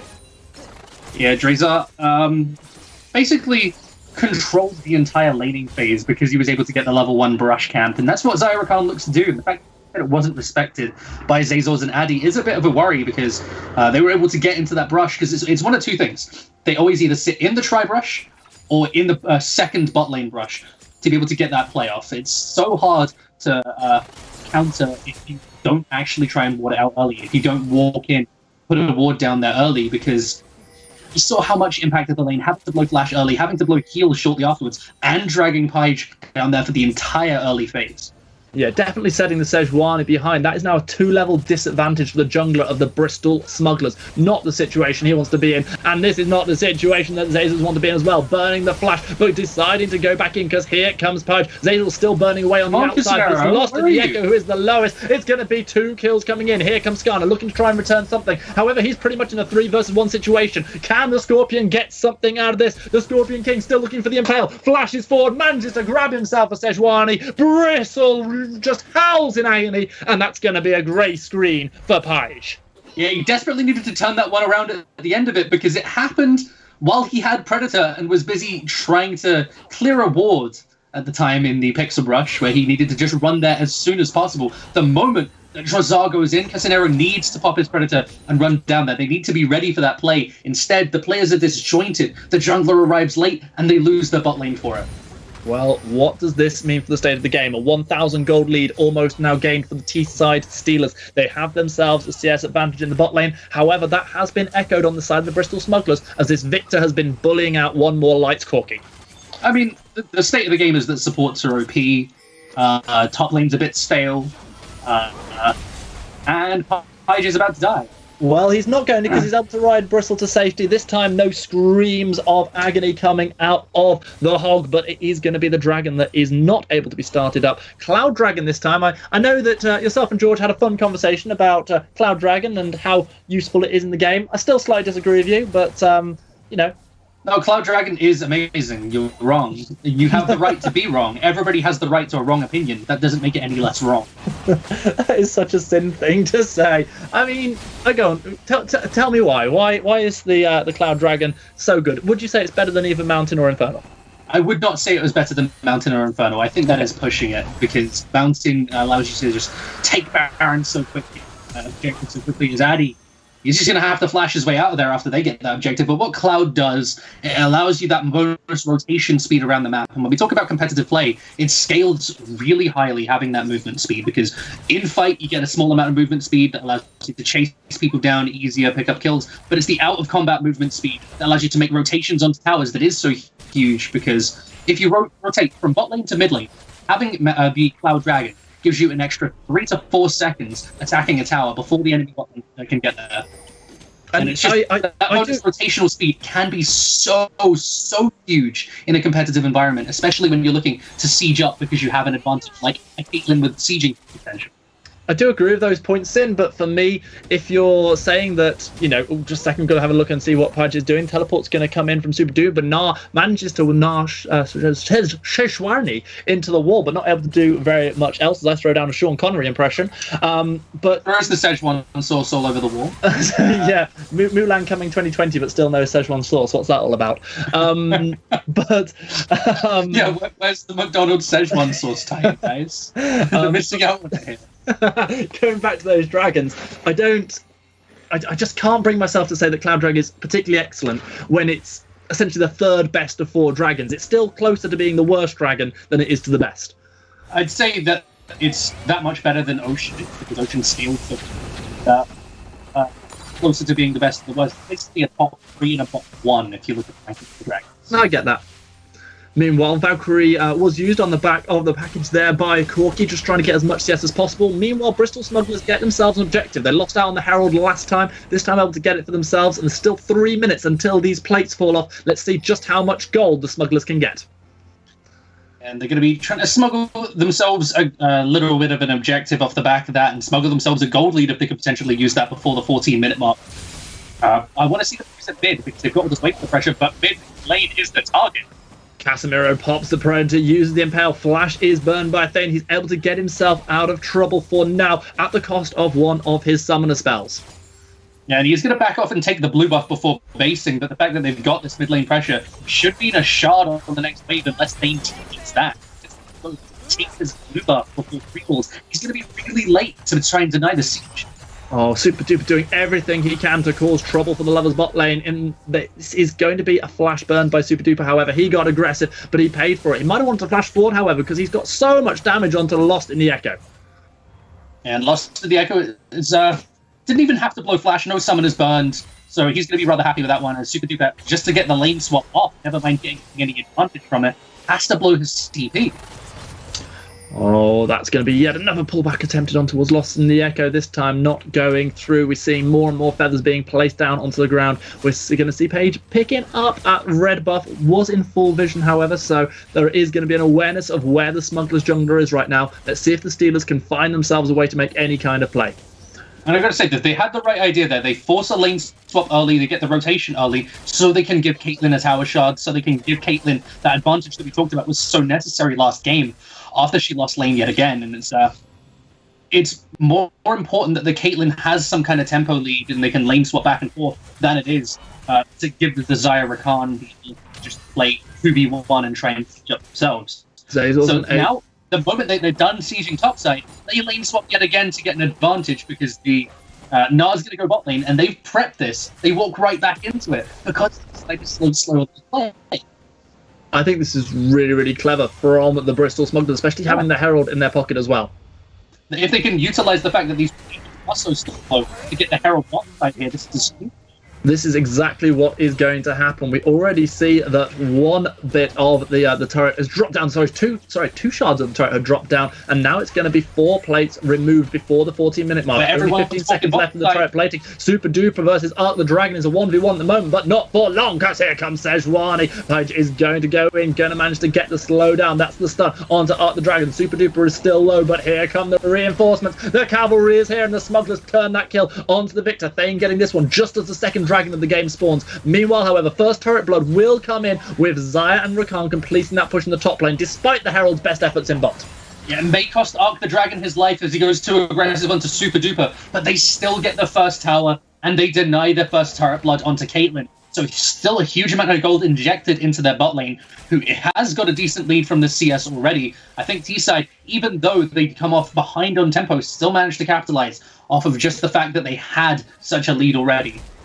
Crucially, this second dragon is an Infernal Dragon, and there are so many members for both teams hovering around the area. Gnar has teleported himself in. We do see Leona somewhat stuck, missing the Zenith Blade. That's going to be a really nice use of the Impale. As Lost in the Echo takes that kill. Flash burn from AD to get himself out of the Dragon Pit, and complete control has been ceded from the Bristol Smugglers side. It's going to be T-Side Steelers almost definitely getting themselves the Infernal Dragon, getting themselves an Equalizer Drake. But what an Equalizer Dragon it is. Let's see whether or not there's any kind of contest. That's going to be dash forward and flash out from the Sejuani, not able to take the dragon away from Casanero. He gets that one with the Skarner, and that is going to be a big boost for the T-Side Steelers damage. Yeah, it's the fact that Caitlyn, after the fact that she was pushing bot lane after picking up that kill and helping out a large amount, she doesn't get to reset. In the meantime, Lost in the Echo Adrazar did after getting first turret blood. So that fight with Essence Reaver into just stacking AD from Caitlyn, huge advantage. They utilize it effectively in T-Side Steelers. They come out with an Infernal Dragon and a few flashes to boot. They're definitely going to be the happier team. They find themselves with a 1,000 gold lead, despite all the advantages the Smugglers were trying to press early. We look across the board and we can see that Black Cleave has been completed for both of the top laners, and now they're just buying swords for days. Have you heard the story about what happened in the LCK? No, what went down? It was LS convinced, I think it was Valdez, that the name of the ultimate was Big Package. And Basically, he was calling it big package for half of the split, and LS would laugh every single time until he announced, by the way, the name isn't actually big package, on the middle of a broadcast. And he went, what? Of course it is. Utopia is. No, it's just the package. It was a heartbreaking. You could see the moment that his heart snapped into live on broadcast. For a moment, I was like, no, his ultimate's the Rocket Barrage, and then I realised you were talking about the passive. But That's even so, that's absolutely wonderful. I think that's fantastic. Yeah, it's the fact that his package is the actual the champion. The passive is essentially the rockets. Yes. On his arc. Yeah. Well, I have to say, I love humour like that. I think anything where you're able to essentially convince something of someone that's fairly harmless like that and wind them up is brilliant. Takes me back like to... me trying to convince you to call new champion Quinoa, but here we go. I mean, I will continue to do that till the day I die. And speaking of dying, that's Caitlyn. It just dead, essentially. Corki gets 1 kill. That's a gnaw into the wall. That's going to be a charm landing onto Page. Look at the knockups coming out of the Aatrox, doing everything he can to try and help 2v3, but it's not going to work out. So Dwani goes down. 2 kills. Nice and easy for the T-side Steelers. They say come on and slam, but it's T-side who welcomed them to the jam there at the end of it. And it's a good clean-up for themselves. They've got a Gold League that's snowballing. It's ballooning a lot quicker than we expected at this point. Got the control to be able to set up these plays. Oh, the 2 Black Cleaver champions once again dueling it out. This time it's out the Dragon who has friends arriving. Flash forced out of the Aatrox. Super duper sent home with his demon tail between his legs. I'm wondering what Na's actually going to be building as his second item here, because he's got AD. Generally, Na likes to go tank his second item, and he's going to pick up the Ninja Tabi likely. But the now Longsword, I'm wondering what that's going to build into, and I'm interested to see the next item, because you don't see Na all that often anymore. I have heard hearings of an attack speed side lane Na where you build Blade of the Rune King Wit's End. It looks more likely that we could be building towards potentially a Phage here. It's probably a Steris. It's probably a Steris. Yeah, that was kind of what I was thinking could be, but we'll see. Time will tell for the top laner. Meanwhile, Lost Neko. Of course, we weren't going to be building the attack speed now. That's just that would literally be inting after he's already gone Black Cleaver and he's against an Aatrox. You need to go tankier. So he's got the Ninja Tabi, going to be building into the Frozen Mallet to stick to him in the side lane, of course. More classic build. Generally, we see a lot more of in the competitive environment rather than in solo queue is people going for that tank second item. They want to just get some armor immediately, like a random team fights or something like that to help. The fact that he's going for this Frozen Mallet means he just wants to be a split pusher and he wants to do what he did last game on the Gangplank and his. Super duper sticking around, knowing of the support of his team. However, the teleport is going to come in, and it's going to be Aatrox who goes down. No opportunity to proc the passive, and now look at the continued chase. Casinero still has the Impale. Does not have the Impale available. So even if he catches up to 5, not really going to be able to do very much. Meanwhile, Na and Thane in the bot lane. But look at the slicing damage coming out of the Victor Ultimate, forcing the flash out of the Na, who went aggressive but eventually flashed defensively. Meanwhile, 4 members of the T-side Steelers trying to push down towards the Bristol Smugglers mid lane outer turret. And on that top side fight, Drazar found a 4-man ultimate. He was so important to that engage, where it seemed like the rest of the team was going to collapse. But he slowed the entry. He stalled them long enough to the point where Aatrox went down, and then they cleaned it up on the backside. Get that tower, and they're going to get this dragon on spawn as well. They absolutely will. Things looking good for the T-side Steelers, continuing the dominance that saw them took game 1 in such a convincing fashion. They're going to get the best Drake in the game. It's Cloud Drake. Formerly known as Clown Drake. Just make sure you are fully aware of who you're making because this guy's grown up. He's been a lot stronger when they've got an advantage like this. One side lane, not side lane. Their rotations are going to be that much quicker, and that evens out the Dragon School. Say what you want about that big boy, but he's not the Dragon who keeps killing me in TFT at the moment. I mean, just don't build an AP comp. Stop playing Wild Sorcerers. Never. Why can't you just be normal? I'm all about Dragon Shapeshifters at the moment. I'm loving that. I'm loving Shapeshifters. Oh, actually, yeah, you go like the Swain is so huge. If you can make him generally, what I try and do is like Sorcerer as well. So he gains his mana that much quicker. He transforms 2 to 3 times in a fight, gains 100% of his health every time. Oh man, I've got to try that out now, and especially with rank dropping next week, TFT could be getting even more exciting. Twisted Fate going to be dropped. The first UK player to hit challenge. It's got to happen, dude. You know, get in there before 5. That's all I'm asking. Yeah. Meanwhile, the Baron has spawned in this game, and that is going to lead us to a pause in proceedings. And as we wait for the teams to continue their Baron dance 1 minute after it spawns, we are just going to have to wait things out because obviously some small technical difficulties for the teams in their arenas. Yeah, just some minor technical difficulties. We'll try and be back in as soon as possible, but all the same, the play here from the side of T-side has been commanding, you have to say. They've had a massive lead most of the game, and it's been off of the fact that they've had that bot lane pressure that gave them the jungle advantage, that allowed them to make plays wherever they wanted on the map, and it's generally just been the fact that Casanero has had the ability to make plays where Sejuani hasn't. She's been pinned in her jungle. She's had to try and catch up in CS. She had to defend bot lane the best she could, and once again, we're just seeing the Sejuani being locked out through these early phases. It's definitely not a good time to be that Sejuani, especially with the Baron just spawning, finding herself with less and less places where she is able to go. Can we get a little bit more of a contest coming out of the Smugglers? They made good with their intentions in the last game, really continuing to fight hard in the mid game and find picks. It doesn't feel like that's happening quite so much in game 2, however. Yeah, it's an interesting situation where I'm looking at this like the fact that the T-side Steelers have a commanding lead immediately from draft. What do the Smugglers actually do to try and turn it around? And it's been really nothing so far as they try to get some kind of lead onto Aatrox. It didn't really work. Unfortunately, his lead isn't enough to win the 1v1. Just get the Swade and engage, but they can't do it all the way. Predator, Skarner goes in, impales the target, and Thane is taken out of the fight. The package and the Gnarl are absolutely decimating the Bristol Smugglers. They look like they are going to lose every single one of their members. Aatrox doing everything he can to try and help out, and actually Caitlyn picking up a kill on the side. Lost in the Echo is going to take an ace in the hole to the face, a double kill on the back of that fight. Zazor saving this game for his team, because without those 2 kills, you would have to assume a Baron would be picked up free and easy for the T-side Steelers. AD, of course, is going to fall at the last second as Casanero able to get that one for himself. But what looked like an absolute horror show for the Smugglers turned into a saving grace coming out of Zazor's. And one more light, he takes one step too far and he gets punished for it as he dives the tower. Zazor's picks him off, and on the other side, the fact that he's able to get the ult into Lost in the Echo evens it out until Addy goes down, means they can't get Baron off the back of it, and Casanero means he's now out of position.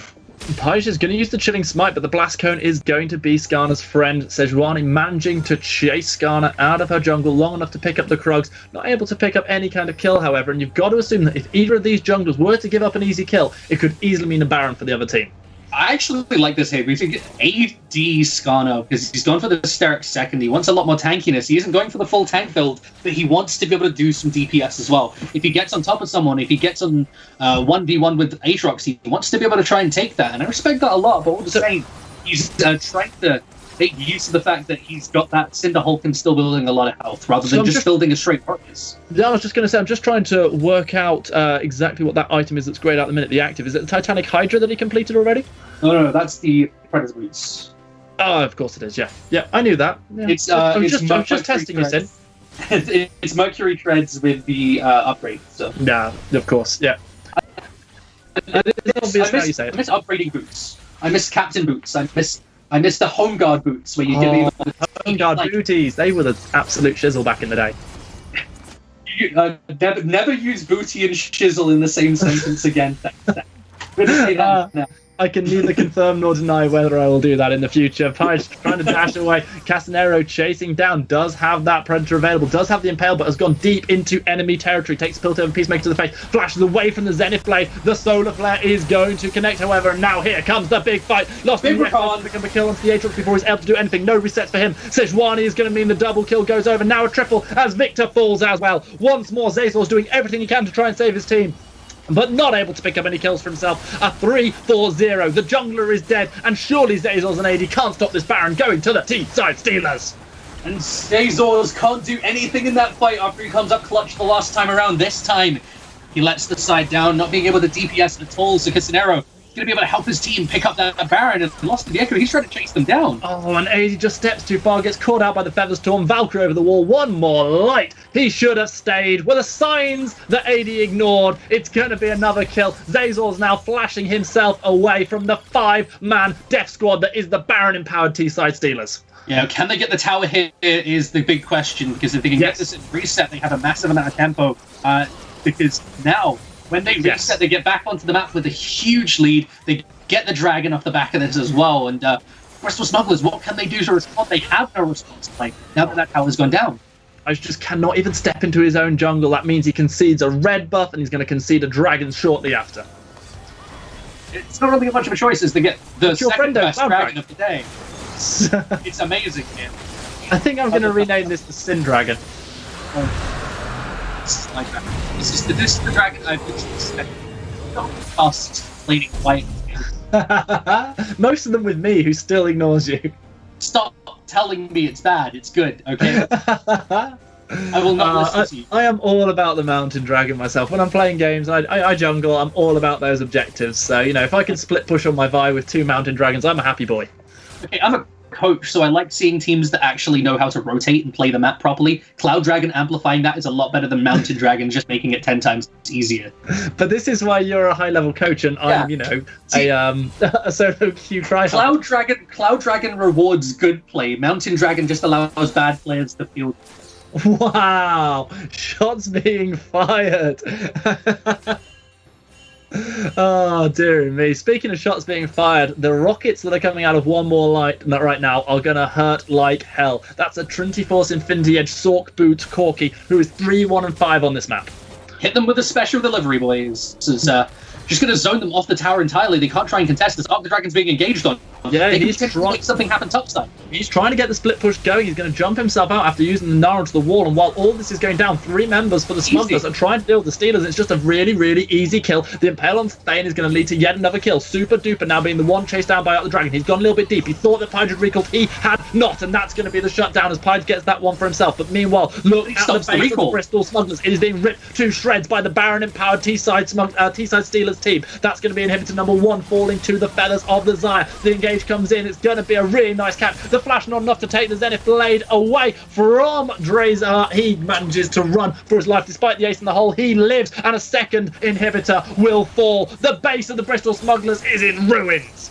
And they push their advantage a little bit too far, get punished for it a little, but all the same, they get 2 inhibs off the back of this Baron. They get a reset, and they've got a huge amount of gold in their pockets to spend. You were talking about how you like to see good rotations with Cloud Dragon. That was good rotations with Cloud Dragon, and the T-side Steelers have just completely put their foot on the neck of the I gotta hold my hands up and say that was rewarding poor play. That was Cloud Dragon rewarding poor play. I will hold my hands up and admit to that, because they were playing far too aggressive with that lead. If they played it even slightly slower, they can get those turrets without having to blow flashes, without having to be hard engaged on. And it makes it so much easier, but because Arc the Dragon went in so hard, because they were deciding to push top and mid aggressively at the same time without members being together, it meant that they were nearly punished. And Bristol Smugglers, they tried to find the window, but again, they're making plays too late into the game to actually have it.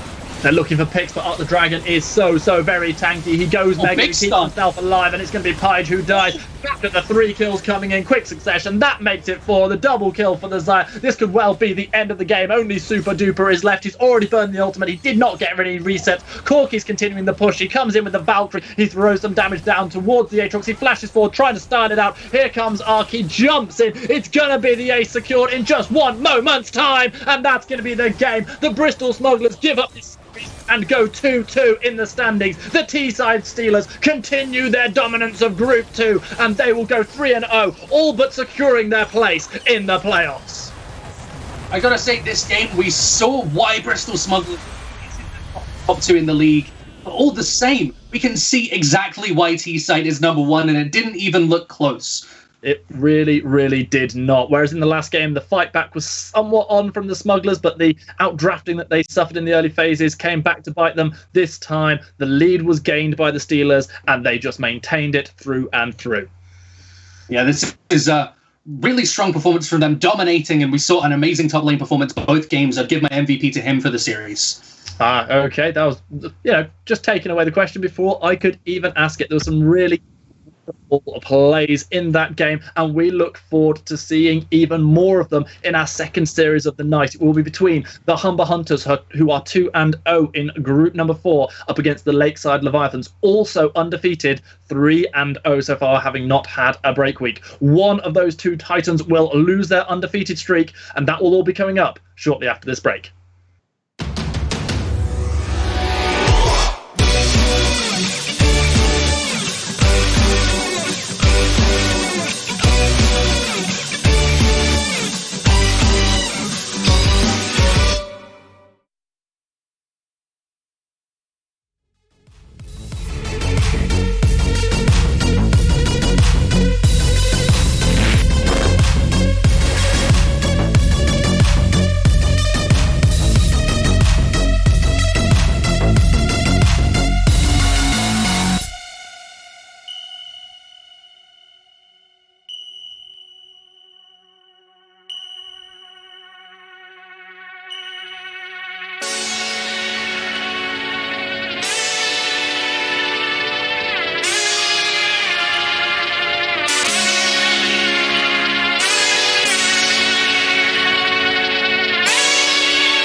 foolish pride. I'm out of my mind.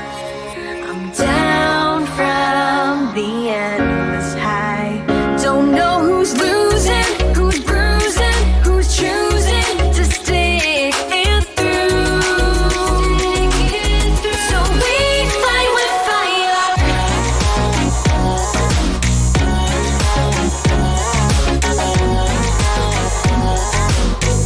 Still on a wire.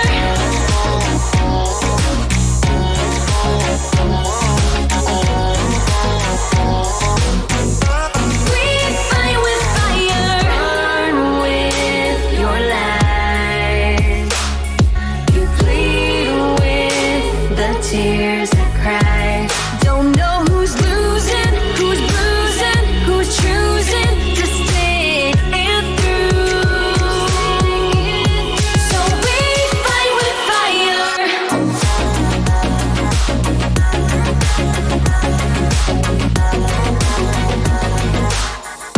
Still on a wire.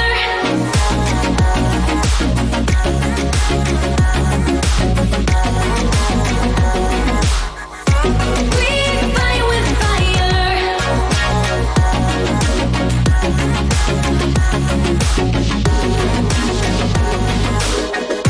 Still on a wire.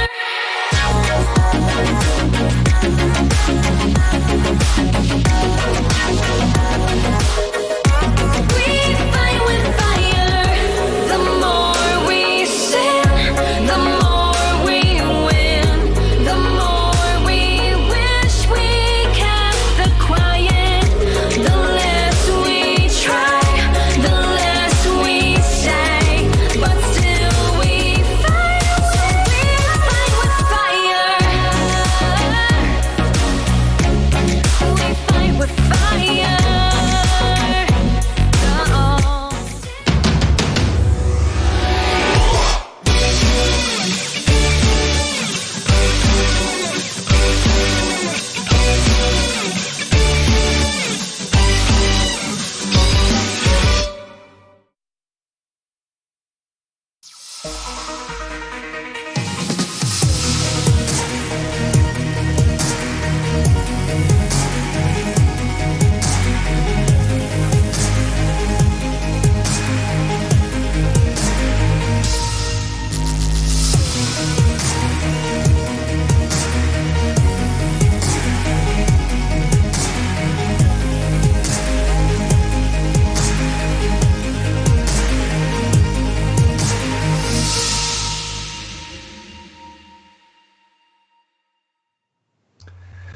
In part one of tonight's Belong Arena Clash, the Teesside Steelers kept their unbeaten streak up, and now we have two teams who will be looking to do exactly the same. The Humber Hunters going up against the Lakeside Leviathans. And I had the pleasure of casting the Lakeside Leviathans last time around as Exodus got that play of the week on the rise. Mentioned it last series, able to get a backdoor to win his team the game, and we're interested to see how Humber Hunters match up against them, as we've not had the pleasure of seeing them yet on the broadcast. So the Humber Hunters will be Evidora, Bull, Hefty, Blue or AFK, Dave's cousin, and All Right Gar with Carbine as well. I always love when players the symbol letters in the name, so I believe this is the Forte in his name. No such trouble for us to deal with looking out on the Lakeside Leviathans. They're going to have Xenonic, Exodus, Honeybun with Godspeed, Hirion, and Joski. So we can read down the rosters all we want, but it doesn't tell the story, as Lakeside currently sitting with a decent lead for themselves. It's currently they're all both sitting at the top of the table, looking undefeated, and we have to see how these two teams will match up against each other, because, as we said, we don't know all too much about the Humber Hunters at this point, with us not getting the chance to see them. But if they can take down Lakeside, if they can look even solid against Lakeside, then maybe perform a bit better than the Smugglers did last series. I know they're your boys, but like we said, a little bit disappointing. And I'm all for them. One of the things I find interesting about this one is, of course, you've got the Leviathans who are top of the table purely because they have played one game more than the Hunters. So between the two of them, they've played 5 series. They've won you play more games, you win more games. Exactly. It's like early season in ranked. It's not about how many wins you've got, it's about how many games you've played. But the Humber Hunters have the chance to dent that win ratio here. You know, if they send the Lakeside Leviathans 3-1 and the Humber Hunters themselves are 3-0, of course they're going to be the top of the table and with a game in hand still to play next week as well. The bans have all been completed. We see Silas, Pike and Kane taken away by the Leviathans. The Hunters, however, banning away that Camille and the Jacks. Those are indeed champions that are banned right now, but there's a lot left up on the table. Yuumi and Lux still available to be traded. We still see the Aatrox, the Aurelia, the Sejuani, the Olaf. There's a lot still strong left on the board. And instead, they go for the Vi. Yeah, I find that really interesting. You know, seeing that the Kane... First pick, though. Seeing the Kane banned away, obviously, Carbine God, maybe perhaps feeling a little limited in his champion pool, want to secure something he was happy with. On the other side, it's going to be a Nunu in the jungle. I gotta admit, no matter who the player is, it always hurts seeing a Maokai play. But this actually looks like they've. I actually want to say this early. It looks like they've done pro draft, and these are them their own picking their own champions. Yeah, that's right. I don't think we're seeing it in order of priority. So no, so this makes a lot more sense. Even though Aatrox seems like a first pickable champion, it's still that is just going to be going to the top side. LeBlanc mid. We're going to see what goes to the bot lane and the bans. That means the ban are like serious as well. Yeah, that makes a lot of sense. Of course, we've not seen things like the Sivir that you'd potentially expect to see, maybe Karma, maybe even Yuumi, which we saw completely banned out of the last series. Get an opportunity to have a look at those bot lanes in just one moment. Yeah, once this phase are over, at least we can speed through pick and ban here with the pro draft over. But all the same, we've got to look at what the comps kind of build towards at the minute, because Lakeside Leviathans, they got a really nice pick comp right now, and they've got the movement speed to chase people down with the Nunu, the Sivir, and the Aatrox. Definitely a lot of potential to pick people out, and I'm loving what we're seeing here. This is potentially Lakeside just snowballing the game hard, but they are up against the ever-famed Caitlyn Morgana bot lane, the bot lane that applies so much pressure throughout the game. There are certainly a lot of similarities between this Lakeside Leviathans draft and also the T-Side Steelers draft that we saw in Game 1 earlier on today. Obviously, Steelers were able to continue to show their dominance and to make that composition work in their favours. Leviathans looking good through this draft as well, in my eyes.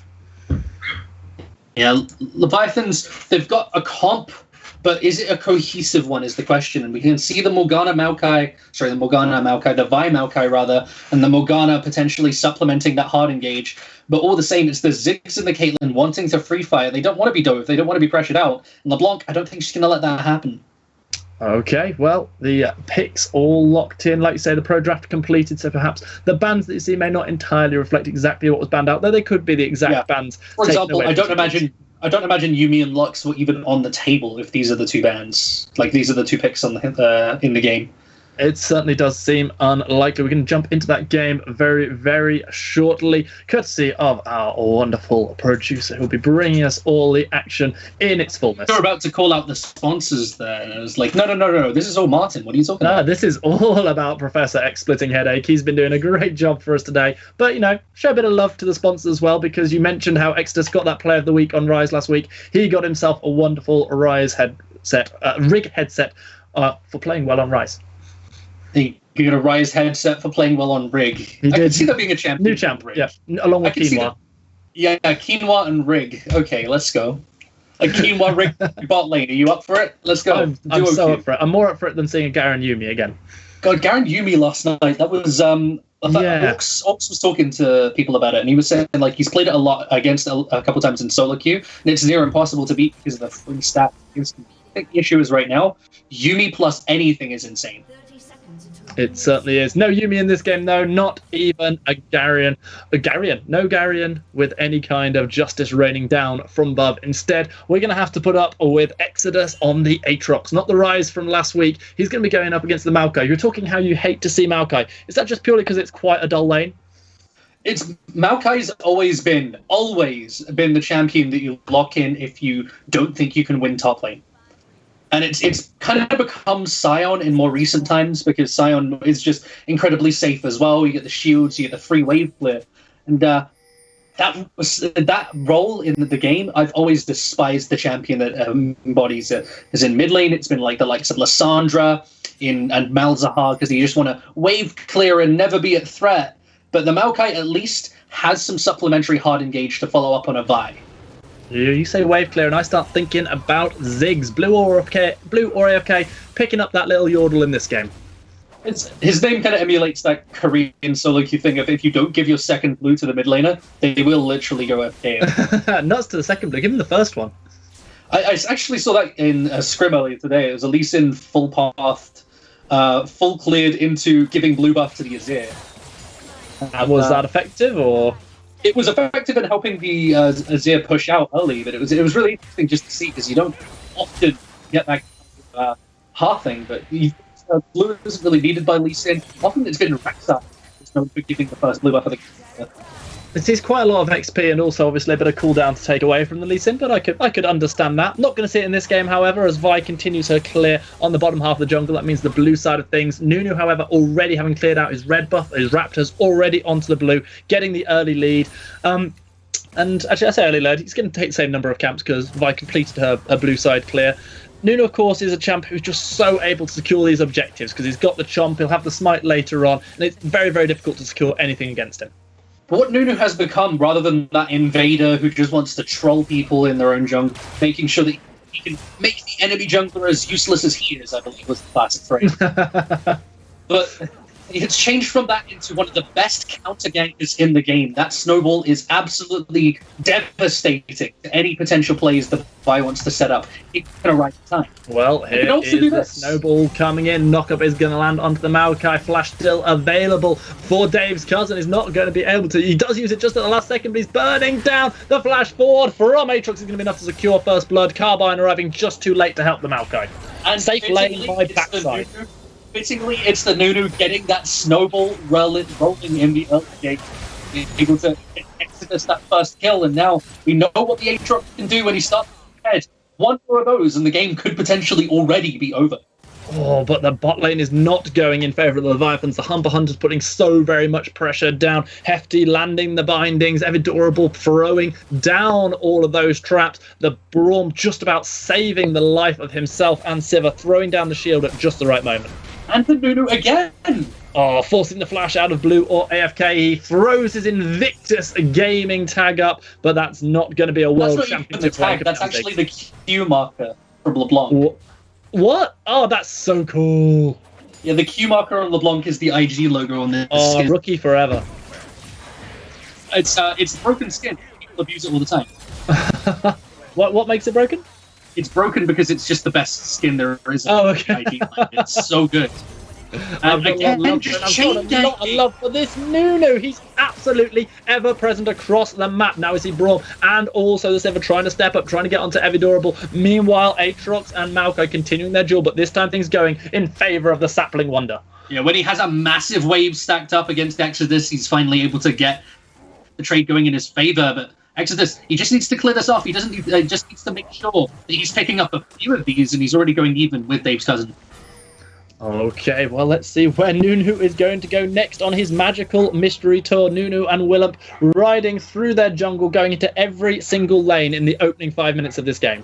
But you see a really nice ward here placed by Blue or AFK just towards the edge of that. That's going to help him be able to spot out Nunu if he tries to walk towards mid lane. Everybody has to be on high alert right now. There is going to be an Infernal Dragon spawning first of all in this game. Definitely more contestable than that stupid Cloud Dragon. Meanwhile, here comes Carbine looking to try and get a gank, but deciding not to opt into it, having got himself spotted out, instead completing a recall right on top of a ward. Yeah, with Evidorable having to blow the heal there just to survive the Q damage from Honeybun. No potential for a gank at all. Caitlyn is far too. Well, meanwhile, the rest of the lanes are going fairly even. Small CS advantages being gained for Ziggs for Humber and for the Aatrox on late side. He cancels the recall. Nice one there from with Godspeed. Yes, it was. That's all I have to say about that. But the chain is going to land on Blue or AFK. We know he doesn't have a flash available, so this is nice aggressive play coming out of Xenonic. And Caitlyn still had to stay bot lane here. She's not able to contest the wave at all. Oh, that's the recall. On the tower. Evidorable is just being stopped continually from being able to recall, meaning that Honeybun gets the good timing. They're going to collapse. You wait, you can get a shot off the back of it because Evidorable can't do anything. Pizzas being the most deadly weapon in this game so far. Snowballs second. pizza and smoke are the two strongest weapons in this League of Legends game. That's an interesting concept. Something I never thought would be the case. But let's be honest, we're loving it. Yeah, it's an interesting game where you can see a small magical child right up against the literal bottom. What the tree, essentially. Meanwhile, not literally the lane matchup, but instead it's Blue AFK. Ooh, the too aggressive there. Zeninik dives in, uses the ignite, but doesn't respect the damage of Blue AFK. Doesn't have to use the barrier to survive it. It just means that that's pretty simple kill ability. He's already building up a nice advantage for himself, and Zeninik really struggling. While that went well in the mid lane for the Humber Hunters, there was a return for the Lakeside Leviathans. Continuing the pressure in the bot lane has led to Nunu free and easy being able to pick up this Infernal Dragon. The gold lead is non-existent. We are dead even as we hit 7 minutes. Yeah, now at this 7 minute mark, this juncture, we're going to be able to have an even goal, as you say. It means it's benefiting the side of Humber Hunters, though. You've got one of the highest that does so well in the later stages, and his one ultimate can completely dictate the entire game. Well, meanwhile, we are seeing Exodus continue the harassment of the Maokai in the top lane, using all of those reworked jumps and pullbacks to his advantage, able to put Dave's cousin in a lot of danger. He's doing his very best to farm under turret, but that's exactly what Civ has been doing. But now she's got Nunu for company. The flash is forced from both the bot lane of the Humber Hunters. It's going to be Hefty getting himself the furthest to safety, and the dash forward, the nice knockup is going to land onto the Nunu. That's going to be a Sultan Battery, forcing a flash out of the Sivir. Meanwhile, here comes LeBlanc. She's got some damage, she's got AoE, but it's not going to be enough to pick up a kill. Ziggs also has one down to the bot lane. It is an absolute free-for-all down there, except in this case it's a 4-for-all, because that's how many members are there for each team. Now it's going to end up slowing down again, but all those members walk that lane, nothing really comes out of it, and instead it's just going to be the fact that Evidorable still getting that CS lead for himself, that Caitlyn Morgana still applying all this pressure. Ziggs, however, is becoming quite a scary old character. Blue or AFK has got himself the kill. He's got a 15 CS lead. He's almost completed the Ludens. And that Luden's Echo going to be a big spike for him in terms of the AP damage that he can just do if he walks bot lane and throws his R.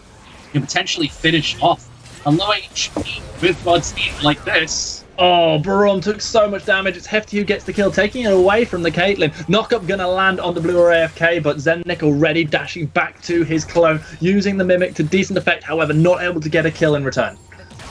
Humber Hunters right now with this 1.5k gold lead are sitting comfortably with the advantage. And now Vi is level 6, needs to be looking to make plays more with that ultimate, needs to be looking to try and pressure out this Aatrox, who has just been free farming most of the game. Blue or AFK is looking for a potential steal here. Will he go AFK if he's not able to get it with the bomb? We will find out, because the blue is secured by the LeBlanc despite the best efforts of Ziggs and Vi, who's waiting in the wings. Even Maokai coming around. Nunu's still able to take away his own jungle, however, successfully passes the blue buff over. And I've got good news, Ziggs has not gone AFK. Yeah, that's what you put in the chat, TY for leash. You're just going to be happy to walk away with that one. He threw down so much damage that it was entirely possible he could have stolen that one away. The control ward nicely placed by the Humber Hunters. Yeah, Humber Hunters right now are just playing the map really well in terms of their vision pressure, in terms of the way they're moving around the map. It was the Nunu that had the pressure advantage so hard in the earlier phases, but now it's because of the push they have mid and the push they have bot. They're using it to roam into the river, they're using it to push into the enemy jungle and get this pressure that's allowing them to spot out these plays a lot easier. Now, it's becoming a lot more reliant on Exodus having a big point. He's definitely winning the top lane quite heavily, but things not looking so good in any of the other lanes, or even in the jungle for the Lakeside Leviathans. We saw earlier on the T-side Steelers continuing their dominance. There is so much to play for Sin now, especially with the Pirates slightly struggling with their new lineup. It's not the dominance they had in previous years, and right now people must feel like the Belong Arena Clash split is open for anyone to take, as the Lakeside Leviathans and Humber Hunters continue to clash in the top lane, Vi unable to get anything there for the Maokai. Yeah, and with those looking like things like you're alluding to, with the fact that Portsmouth is looking a lot worse, the fact that London, who we were talking about as one of the favourites right at the start, is struggling as well. It's become that much more of a potential for anybody else to make the finals, and now this means we could see some really exciting teams step up and try and make their first ever finals. That's right, and it's becoming increasingly likely that there's going to be a very heavy chance of us having a brand new champion. In the last 6 splits, we have seen 5 wins for the Portsmouth Pirates and 1 for the Clyde Claymores, and this is just an opportunity right now for someone new to stand up to get their name onto that trophy. It's until Clyde turns up and stuff. It's the boys. It's the boys.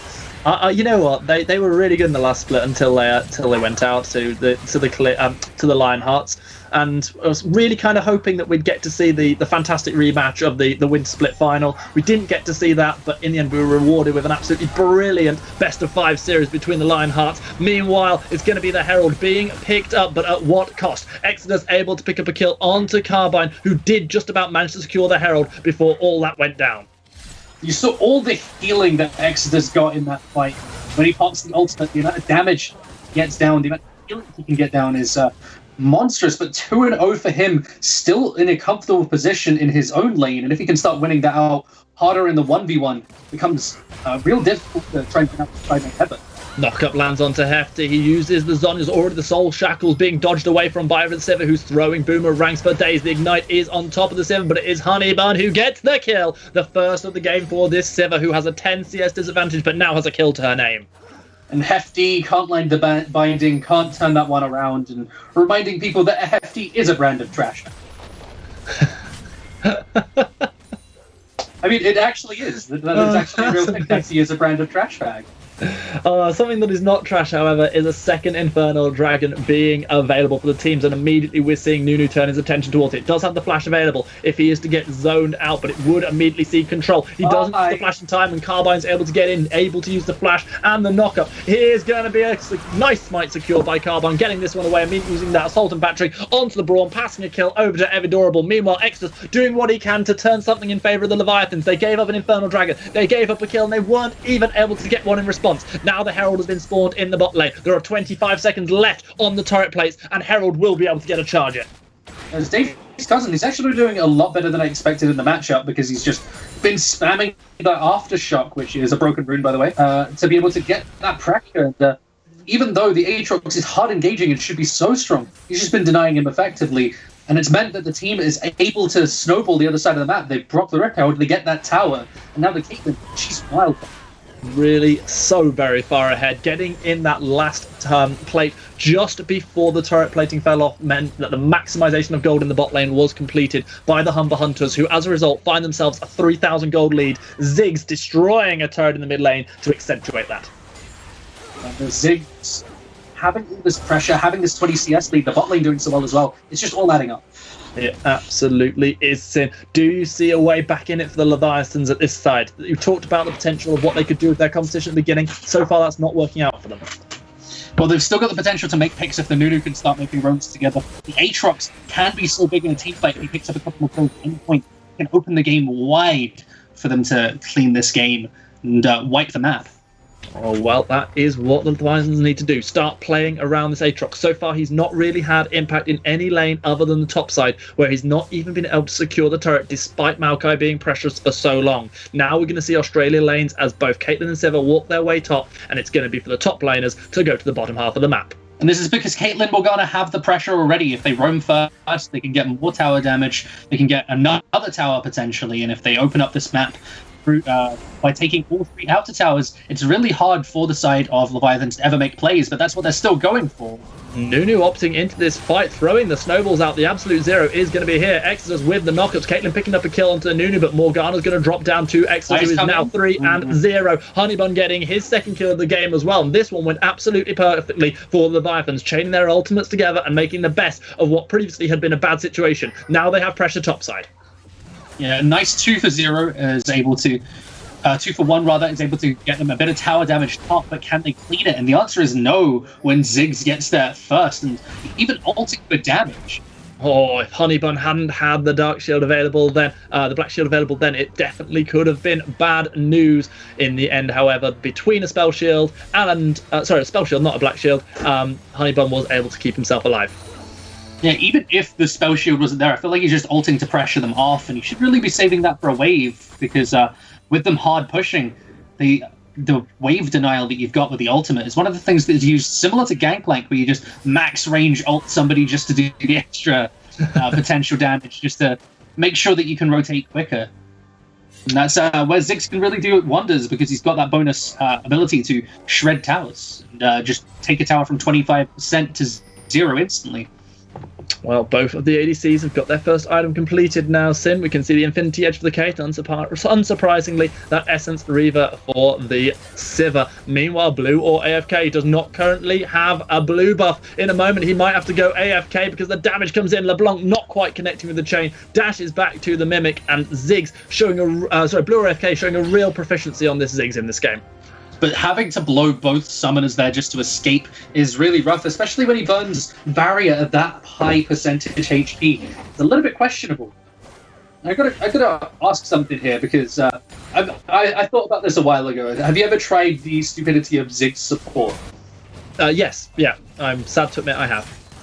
Have you done the max W, where you play with like a Caitlyn, somebody who hard shoves, and then you get the tower to 40% HP and it just dies? No, I can honestly say I didn't do that. It's a lot of fun. Like it means that your laning is a lot worse, but if you're winning lane anyway, you just end up throwing your W on the tower and blowing it up. It's not viable, and it would never be viable. Please do not play it in games. But it's a lot of fun when you're just having fun with friends. Well, that's what League's all about, right? Having a bit of fun. And right now, it feels like the Lakeside Leviathans are possibly not having quite as much fun as the Humber Hunters. Yeah, Humber is going to be scaling up here, though. They've got the Caitlyn, they've got the mid lane outed down, so the sieging potential is there. And even though this is the mid game trough where Caitlyn doesn't do all that much damage, the fact that she can do this, just throw a bunch of traps down, stop entry into the pit, means that they can play around objectives that much better. Both teams have themselves an Infernal Dragon. Ocean Dragon is going to be the spawn. I bet you're absolutely delighted about that one. Ocean Dragon easily going to be secured by the Humber Hunters, taking this one away from Nunu and friends. Yeah. Dragon. Pass. Like, I gotta say, the good thing about Ocean Dragon is it's kind of like, I want to refer to TFT here because it's an interesting mechanic where basically there's a lot of characters that are not great, but if you put a lot of items on them, they're amazing. Like, Nidalee's fine, but the moment you give Nidalee Rapid Fire Cannon plus Gwynsu's, Nidalee's insane. It's Ocean Dragon's not great, but if you get 3 Ocean Dragons, it's absolutely incredible because it's an outfight wolves, and it's just the ability to regen max because you go for stupid things, you go for way over the top pressuring of a lane, and when it doesn't work out, you just back off slightly, heal back to full. So, Sin, here's my question to you. Do a little bit of theory crafting for me. What would need to be changed for the Ocean Dragon to make it on par with the 3 people who, the 3 dragons that are currently a little bit more useful in the Infernal, the Cloud, and the Mountain? Yeah, the fact that now we see these in one Infernal on both sides, and the fact that Humber Hunters have this Dragon's advantage is working out. And the situation is where they're just happy to scale out as long as Dave's cousin isn't losing hard in the side lane. As long as he's able to get to these armor items, he should be fine. He should be able to scale. Even if he is this much CS down, he's still a champion that always is going to have the utility of having the ult, of having the W. He just needs the time to get to a couple.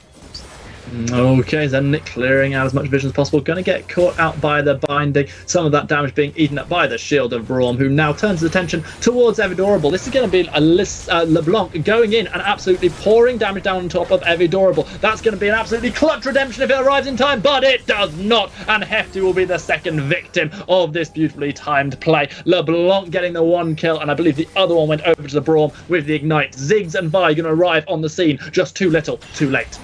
Once again, it's the fact that all the towers are going one side, like we saw last series, but it's the plays going the other way.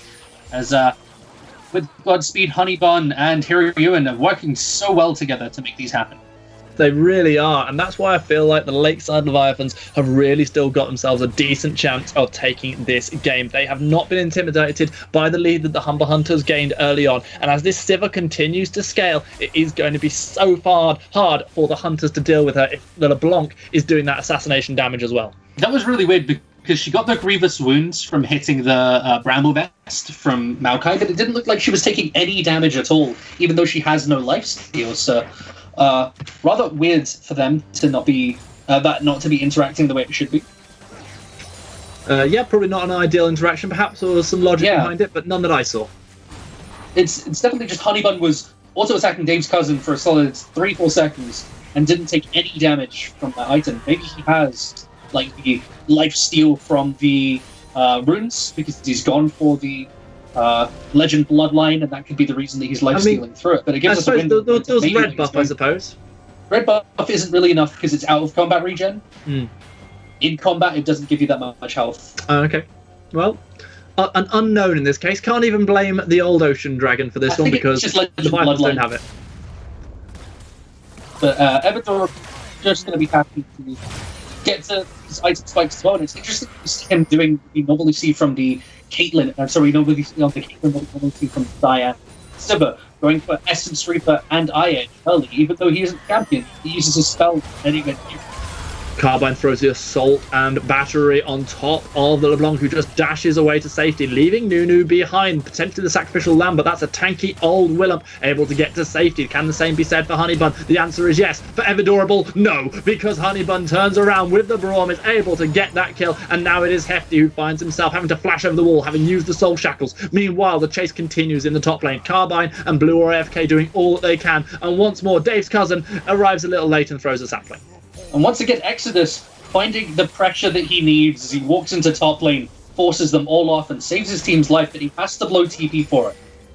It's definitely not the situation that the Leviathans would be hoping for, but now let's see whether or not it's the Hunters who can make themselves a play. Have the Hunters become the hunted? Here comes the Nunu charging in, getting the knock-up, and it's going to be Godspeed who gets the kill onto Hefty. Support or combat going in favour of the Braum. That's going to be the ultimate out of Dave's cousin, just too little, too late, as the Nature's Graph not connecting any routes at all. 4 members strong for the Lakeside Leviathans. Is there any counter push from the Humber Hunters? They have so much wave clear that the Leviathans are so unable to take any advantages even after getting a kill.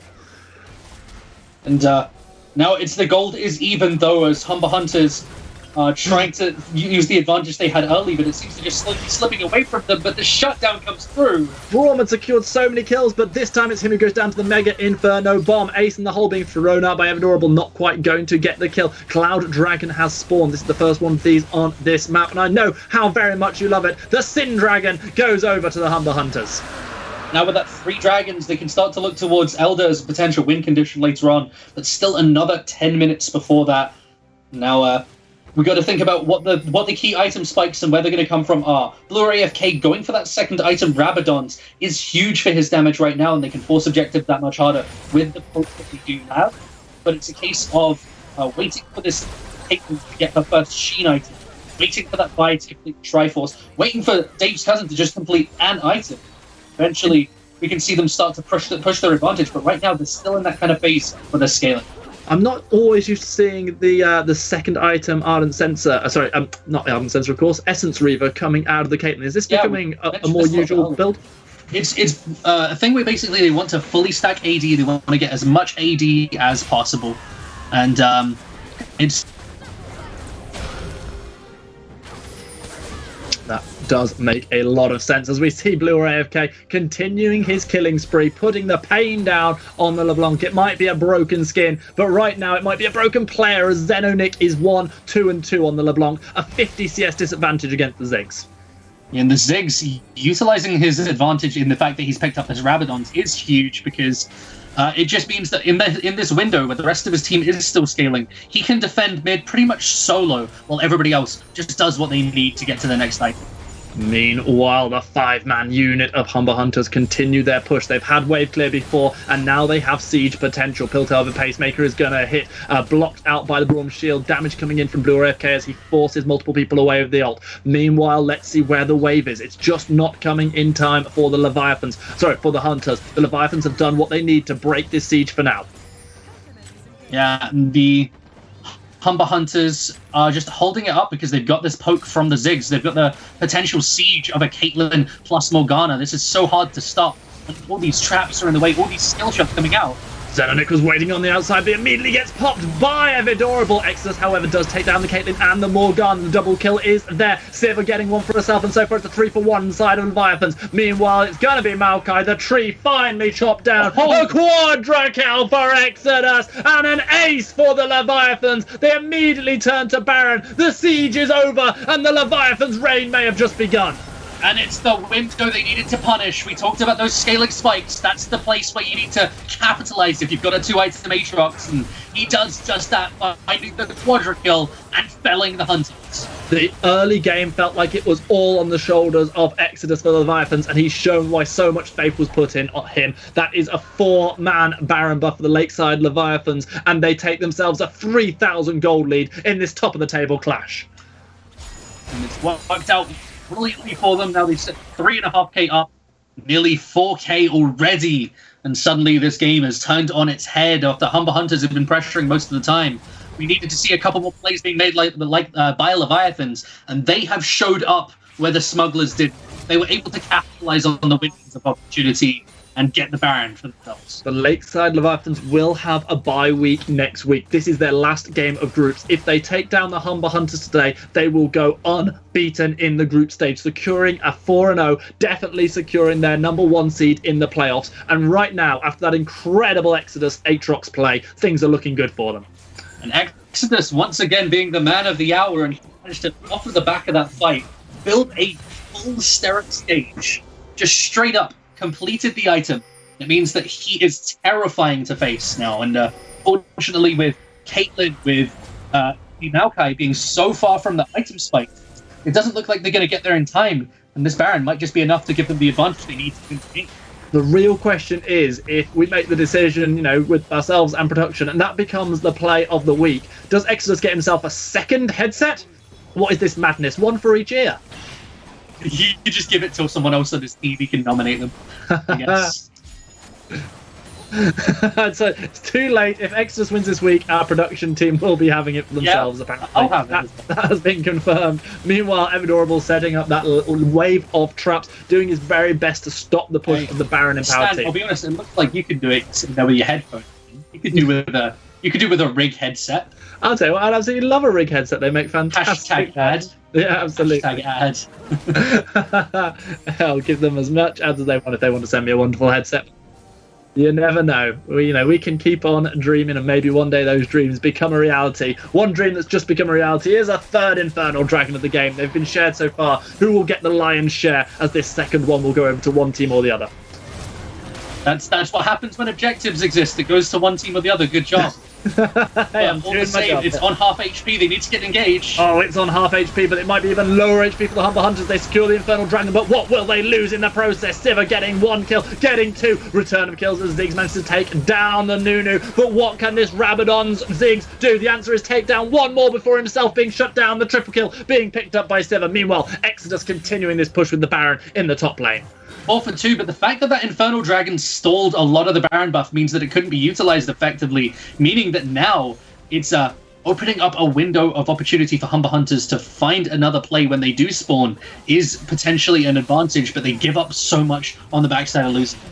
And that is going to be a turret falling in the mid lane. The inhibitor turret now under threat. Their death times are still pretty long for both Caitlyn and for Ziggs, and without some key wave clear, it is going to be inhibitor turret number 1 dropping exactly on 30 minutes. What have Morgana and Maokai got to stop this push? The answer, my friend, is absolutely nothing. Yeah, that's the first inhibitor down. 2 outer towers still there, so the rest of the Baron buff is not going to be utilized to be able to get those down. You need to reset pretty soon. All the same, this is a huge snowball from Lakeside Leviathans, if you pardon the pun.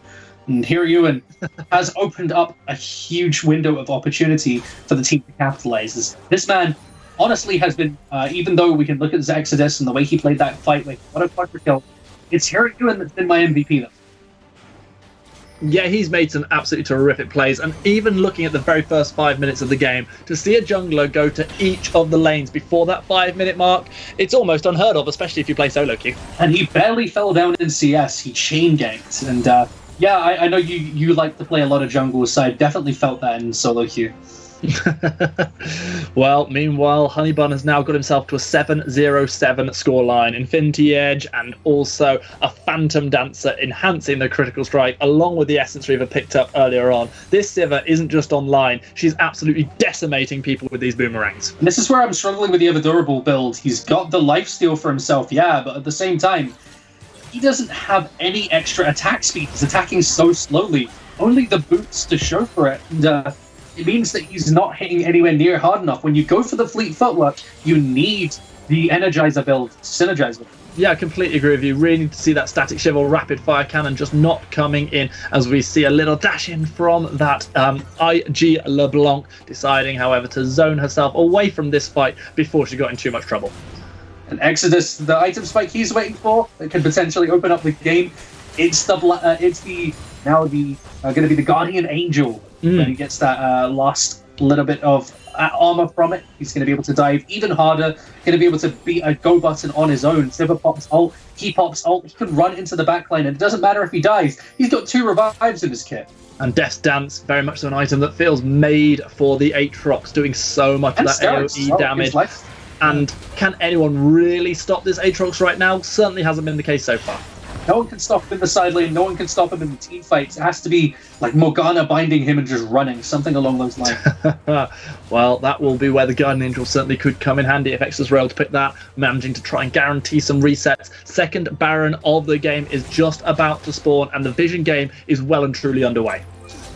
You can't stop the Aatrox. The most you can do is momentarily pacify him, and that's what they've got to look to do. If they start up a fight here, that's their only way. And so they've got to just keep the push up mid. They can't give up Baron for free. They need to keep the side waves pushing in as well and get the vision. Because Humber Hunters, they're one team fight from losing it all. It's so hard to do for Humber, however. They've already lost themselves in Inhibitor in mid lane. You can see that even with the amazing wave clear they have, it takes so long to clear out those super minions. And all the while, here comes the side of the Leviathans. They trigger the hunt, and this is going to be Exodus just dashing in. Honeybun picks up 1 kill. We're going to see Redemption come down, keeping everybody healthy. Double kill picked up for the Sivir as LeBlanc gets 1 as well. Her 2nd kill of the game, but that's going to be the 3 that the Lakeside Leviathans needed. They take down the jungler. They immediately go towards the Baron. Is it the miracle Zigzalt steal that has to come through to save the game here? It might have to be. Blue AFK perhaps is going to look to trigger that R button. The Mega Inferno Bomb needs to arrive around about now. Here it comes, too late. The nice chomp, the nice smite, and Hiruzen continues the MVP status of this game by securing yet another key objective for his team.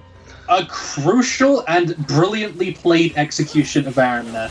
The fact that he gets to 1.5k, he instantly deletes it. I think it was on 1.7 was the last time I actually saw its HP bar before it disappeared. So really well played by Hiruzen, and not even allowing even a slight window for Blue or AFK to steal it, even with the perfectly timed ultimate. Interesting timing here on the dragons. We are going to see 1 more Cloud Dragon before the Elder Dragon will spawn. Really interesting timings. You know, the 35-minute Elder would have been what we were looking at. Instead, we'll have to wait to nearly 40 minutes before that comes on the table. Nice, easy secure of the Cloud Dragon, evening up the movement speed benefits, but it certainly will be nice for the Leviathans to continue chasing down their prey. And chase down they shall, and they have this LeBlanc who really struggled during the early phases, but now they managed to get her to this point in the game where she can just be a facilitator. Her damage is extremely relevant. Well, it's good to see that Kate has still got a decent bit of damage, but now finds herself caught out. The Humber Hunters being chased by On the Hunt, and FD will go down. No Forte in that play. Exodus completely legendary. 8-0 for the scoreline. 9-0-10 for the Sivir, and the Lakeside Leviathans want more. They have targeted towards that mid lane inhibitor. It's just respawned, and it does not feel like it will be long for the Rift. And Aatrox is going to push bot lane in the meantime. They're going to try and get the inhibitor and the bot lane tower, have their cake and eat it too. This Humber Hunters, they're losing even more. They certainly are. There goes the inhibitor, and meanwhile the push continuing from Aatrox on the bottom half of the map. Remember, Baron buff is still on all but 1. In fact, no, I take that back. On all members of the Lakeside Leviathans. It's definitely not on Blue or AFK. Having dominated Xenonic earlier on, the revenge is the sweetest cake that the Leviathans can eat right now. They also managed to nom themselves a turret. Now they can turn their attention towards the Nexus turret itself. They'll stop en route to get themselves a second inhibitor, but look look at Honeybun just pushing for Days, so very much safety. That is going to be Adorable trying to dash forward, trying to get the crits, doing everything he can. The attack speed is just about enough. Now having completed that Zeal, takes down the Sivir, but loses a Nexus turret in the process. This is going to be Exodus and the rest of the Leviathans crushing the hopes of the Humber Hunters. They're chasing after multiple people. Braum and Aatrox, a two-man killing squadron. And here comes Xenonic to get another one, padding the KDA. 6-3-10, perhaps slightly favourable towards Xenonic, but at the end of the day, it is his team who will destroy the Nexus and go 1-0 in this best-of-3 series. And it's the Lakeside Leviathans who clean it up yet again. We saw them last week looking really strong. This week, same again. But they struggled during the early phases. That's the window that we have to look at the Hunters trying to capitalize. The Humber Hunters need to have a stronger early phase where maybe they don't rely on something like the Maokai top lane into the Aatrox. Even if they're just playing Kennen, even if they're just playing Phase Rush Kennen to survive lane and transition into team fights, that's fine. But falling down 60-70 CS on the Maokai was just too much to bear. It was. Incredible performances coming out of multiple members there. And Xenonic especially showing great fortitude, having been decimated early on, both in kills and also CS advantage by the Ziggs, came back and showed just what the assassination could do. A truly broken skin, the IG LeBlanc. Yeah, and the ability to come back into the game, keep his mental, and close that one out was huge from him. I've got to say, really well played, and I'm happy that they're able to close that one out because they really played well with the Nunu early, and the fact that he was playing that efficiently, pathing, getting lane to lane to lane, making things happen every single time, he deserved to be rewarded for it, and in the end they were. Yeah, very true. The Humber Hunters themselves did have some opportunities, but they were not able to make them pay off, and they find themselves a match point down in this series. We'll bring you into Game 2 of the series just as quickly as we can. Before we see the pick and bans coming in for Game 2, Sin, what do you think needs to change the most for the Hunters? Is it in pick and ban or is it in playstyle? I think it's a lot needs to change about that top lane. It was the Aatrox just allowed to free reign because there wasn't something that could really contest him. The Maokai, we said, needed to just scale up until it became relevant, but it was never able to. It never had the time to scale up. It was just consistently pressured out. Well, let's see if the top lane changes or not. Once again, we are entirely unsure whether or not these bans are actually the ones that went through in the game because they are using the oldie pro draft and bringing us into our picks quickly as we can. We'll get to see them locked in the order they will play, not in the order they were selected. And I have a feeling that these bans are actually more legitimate when you look at the Aatrox being banned this time around. And it means that the Kayn and the Pyke are also legitimate bans, as maybe Hefty plays a lot of that one. Which makes me question whether or not there really were no ADC support bans in game number 1, which now looks entirely more probable. Yeah, it just means that the Lux chose not to be picked up that last game, and with Godspeed chose to go for the Braum. I mean, I don't know anyone who in their right mind is banning Sylas right now, though. That's something that makes me think that perhaps pivot away from that. But meanwhile, Malphite is going to get picked up for Dave's cousin. It's not a massive difference to the Maokai, but it's something. Malphite versus Renekton is an interesting one here because Renekton wants to go for the Conqueror, he wants to go for the Black Cleaver, he has a lot of armor shred, he has a lot of damage potential that's just going to be ignored. It's going to be ignoring the armor of Malphite. And I think it means that a lot of pressure is on the Nunu and Willump. Okay, that's going to be the double lock-in, the same for... it's a change for Carbine, taking away Nunu from Huan, and he himself will get the Hecarim, running the Ignite. Interesting to see, obviously not really worth running the Flash on the pony. We'll see if he switches, but currently running Ignite, which is becoming more and more common as Predators moved away from it's all about the Conqueror, it's all about just rushing in. The Ghost is more about getting that initial play with the Predator. So it's generally a choice. You can choose to go for the double movement speed setup with Predator Ghost and just get the max damage E, or you can go Conqueror plus Ignite. Okay, well, bans coming through in the second phase. We will once again have the opportunity to see what the bot lanes are locked in by these two teams. Will we once more see the Sivir paired up with something? We will not be seeing a Xayah in this game. Okay, so as we said, this is pro-drafted, so they're just going to pick this stuff in order, but the Ziggs versus Anivia mid lane is something I'm really interested about. Both of them just become wave play mid laners eventually if they have enough time to scale to that point. So the Anivia, yeah, she's an interesting choice, is a lot less aggressive than LeBlanc we saw last time around. The Varus was hovered briefly, but no teamfight tactics, piercing arrows coming through now. Instead, Sivir boomerangs. No, please. Don't. Yumi, It's Garen Yumi. it's happening. It's Garen Yumi. Okay, this is an insane duo bot lane. Yes. Because Garen gets so many free stats. He gets so much pressure to be able to run at the enemy once the Yumi gets those Zumi's buffs later on. She has the ultimate to lock people down, and Garen, he just becomes unkillable because the heals plus the relic shield is too much healing to bear. His passive is an inbuilt Warmogs, and so this is becoming harder and harder to play through if you are the side of Lakeside, but all the same, they have Sivir Braum, they have a melee support, and this may sound strange, but melee supports are a lot better into Garen than range supports, because you play a Braum, you lock him down, you play an Alistair, you headbutt him away, you can CC lock him. It's a lot easier than it seems like to play the likes of the Nami or the Morgana into him. Garen and Yumi is something that I have wanted to cast ever since I found out about it yesterday. And now we're going to get to do it just 24 hours removed from an incredible game in the UKLC. Now we get to see it at Belong Arena Clash. Who played it better? The UK pros or our boys from... it's Humber, isn't it, who have locked it in? Yeah, that's Humber trying to close this one...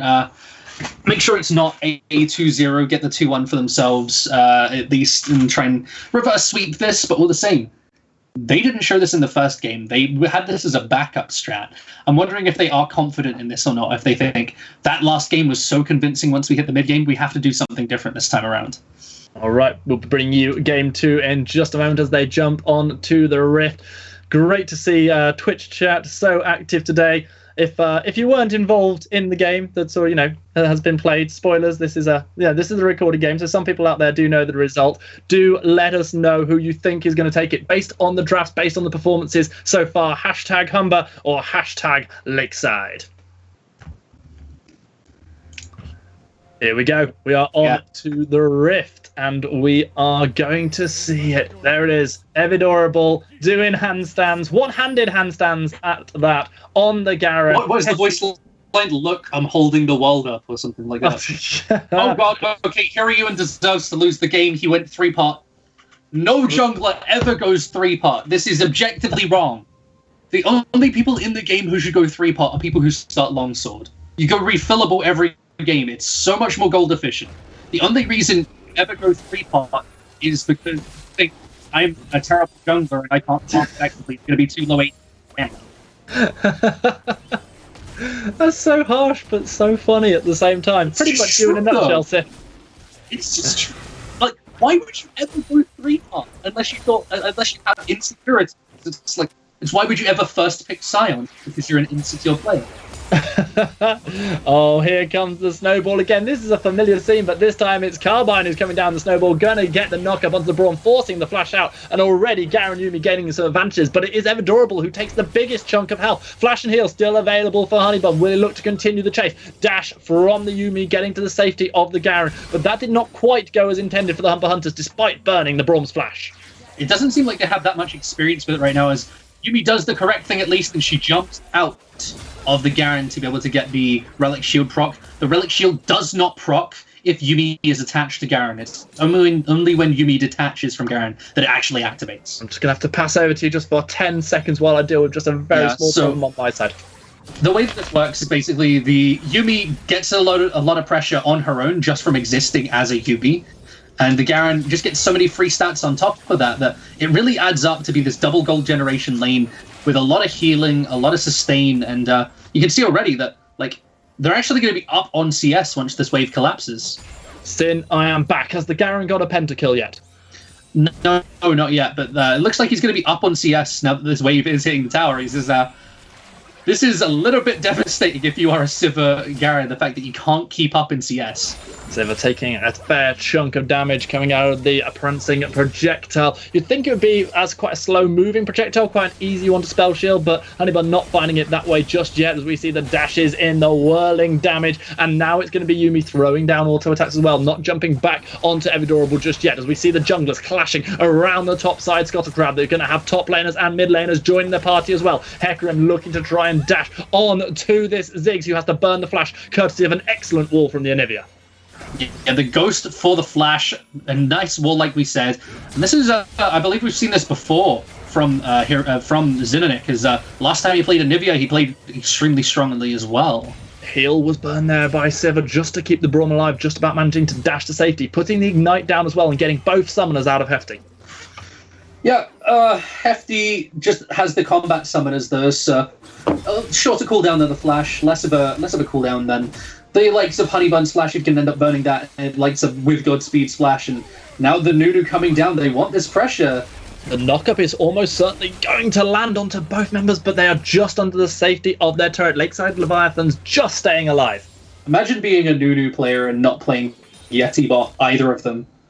Which skin have we got this time? It's a Papercraft, the new one. I see. I quite like that, to be fair. It's an interesting skin. I think the whole idea of having origami skins is fun, but... Well, Origami is here. Will they be able to fold the Lakeside Leviathans in two? Once again, Braum with the shield, able to negate most of the damage. Why are you hitting me with that?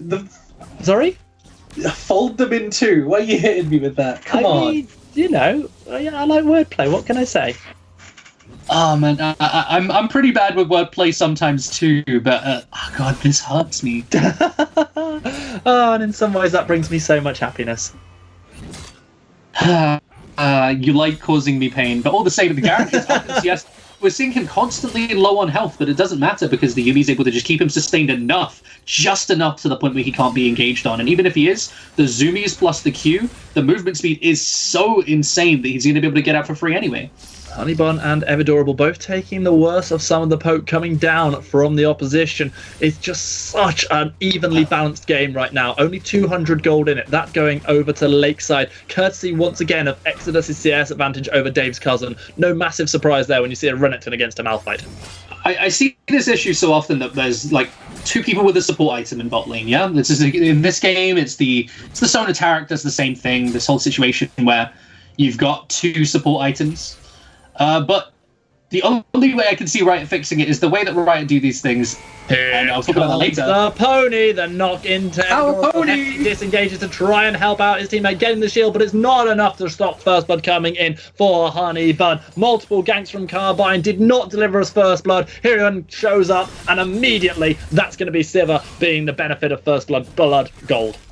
Imagine having both trinkets available at 6 minutes, and mid bot and support have all not placed the trinket at any point so far. And I think that's one of the key things we're seeing here is the vision pressure difference. And because they should have seen that gank coming with the ability they've had of having Carbine bot lane so often. They should have seen that coming a mile away. That First Blood, that pressure in the bot lane is going to lead to Lakeside Leviathans having themselves a dragon at their fingertips. I want to talk about support items again. I want to go back to support items here because, like, we've seen the double support items twice. Yes. In 2 days, and it's another one with the Relic Shield and the Frostbank. And the only way I can see Riot fixing this is the way Riot do things, and they go, only one person in your game can take this new summoner spell that's only meant for supports. And that one person with that one summoner spell can build a support item, similar to having Smite with jungle items. That's the only thing I could see them doing to try and stop anybody else building a support item. And it's going to be horrible, and I hate it, but I think it's what they're probably going to do. Well, maybe that will be what happens, and maybe that will stop such things as the Garen Yuumi bot lane. Meanwhile, Dave's cousin, he's 25 CS down. He's not given any kills up just yet, and he's got to hope that the rest of his team can find some advantages. Yeah, even though Honeybun picks up the first blood for himself in the bot lane, there's still a lot of pressure coming out from this Garen Yuumi. They still have a lot of damage, but they're being ganked again. Sivir just pressing forward, Hecarim coming in, trying to get the damage down. It is going so close. I could hear that it was frozen the entire time. Like, is it going to happen? Is it going to happen? It happened, and they got a double kill, by the way. It happened in a big way for the Lakeside Leviathans, who have the one game lead in the series. It was so funny when that happens, and I'm listening to you cover for yourself in a team fight. Like, it's going close. Maybe, I can't see. I was just really hoping it would come back again. But speaking of people coming back again, the teleport from Garen, bringing Yuumi to the fight, and immediately being sent so very low, almost back to the fountain by the Sivir. This Hiryuan once again being the better of the two junglers in terms of the fact that Carbine, he's tried to gank several times, he's tried to make plays, none of them successful. Hiryuan's come bot twice, he's got 3 kills to show for it. He absolutely is helping his team out in the same way he did in game 1. Perhaps not as much pressure in every single lane this time, but equally impactful with the pressure that he has put He down. doesn't need to put down pressure topside. Exodus is doing this on his own. He's 30 CS up, getting tower shards, and he goes for a first item BF sword. You know what he's going for? He's going for that first item Spirit of Shojin. Yes, has to be done. It's one of the things that we kind of missed out on the other day. That super item, you know, don't build Spirit of Shojin on Garen in TFT, but do it here. And the last chapter is going to rain the damage down. The Demacian Justice rains in, but it's not enough. Honey Bun is staying alive. Hefty is not. That's a double kill for the Sivir. The turnaround, despite the ultimates being burnt, despite the Garen Yuumi bot lane, it's the Lakeside Leviathans who come in. And what we're learning is that you need to have the jungler come bot. You need to have the jungler pressure bot lane if you've got the ability to play this Garen Yuumi, because if you leave them on their own, they're exploitable. And this is the currently, after getting an early lead, Honeybun, he's turned it around and is 4-0-1. Lakeside, this is likely going to be a 2-0. It's definitely looking fantastic for them at the moment, and this is without Exodus having got himself loads of kills and dominating the early game. Everything that did not go in the Leviathan's favour in the first game is in this one. Xenonic there pushing forward, trying to get a kill onto Blue AFK. He has to burn his flash and his heal, opting not to take the barrier in this game, and already we see Xenonic, he's managed to keep even in CS despite the fact that he's gone for the Anivia rather than the LeBlanc in this game. Or maybe because rather than despite. It's definitely because he's gone for the Anivia over the LeBlanc. He's able to keep this up. Now he's hit level 6. He can just throw it out on every single wave, and it becomes that much easier to play. As Evidorable, we saw he had a bit of a rough early game last time around and was able to pick up a team fight. This time, it's not been any respite. Garen and Yuumi getting some support in the form of a Nunu. Teleport is going to come in. We're going to see Xenonic joining the fight, trying to help out his team. Absolute Zero was channeled by Carbine, and once again, it is Evidorable left running for their hells. Xenonic throws an ice shard. It follows the flash. It goes into the face of the Garen. He's not doing one-handed handstands anymore. He's very freaking dead. And that's going to be the Garen going down yet again. And it's just the Sivir. She has all this pressure. She has all this potential to pressure out the bot lane. And now she's 4-0-2, getting tower shards for herself as well. I can't see her being stopped anytime soon. This looks like a clean pickup of a 2-0 for Lakeside. And it's off at the back of this Garen Yuumi just not working out. Hecarim didn't even need to be present in the bot lane, and as a result, he was able to pick himself up there. Herald still got a couple minutes of turret plating left. And so now we can see the Rift Herald being picked up by Hiryuan. Where is this going to go? Where is this likely going to be placed? And you have to look at the mid lane where the Ziggs is just going to be able to free farm if you leave that mid lane tower alive. If you drop it there, you allow the Anivia all that space, you get yourself a lot of extra push because you push that wave deep, you get river control, and you can utilize that to move into the side lanes. Even if Anivia isn't the best roamer, having river control is what Hiryuan needs to be able to impact these side lanes further. And there is also a Mountain Dragon up as well, so the option to get even more damage onto neutral objectives will be there. Perhaps some pressure will be gained by putting the Herald down, or perhaps we'll just see the immediate engage. The onslaught of shadows from Hecarim immediately turning onto Carbine's Nunu, who has to get himself to safety. Does still have the flash and the smite and the chomp available, so if he wants to contest this dragon, perhaps there's still a possibility. Blast Cone is there, but the Nunu is not anywhere near it. Evidorable is going to Hefty is going to be able to throw the prancing projectile into the dragon pit, but it's not even close to getting a steal. Nunu's not going to arrive in time either. The Ziggs bomb is too early, and that is going to be a mountain dragon being secured by Hiryuan. And meanwhile, the fight is breaking out. Evidorable is going to get a kill onto Honeybun. Finally, the fight going in favor of the Humber Hunters. Teleport is going to come in as Exodus joins the fray. We will see a kill being picked up as Blue AFK takes down the Anivia after egg form. Evidorable managing to take Hecarim, but here comes Exodus. Exodus. He's already got the Nunu. He wants the Ziggs as well. The little Ziggy fella has not got a flash available, but Exodus decides not to burn his own for the stun, instead opting to turn back,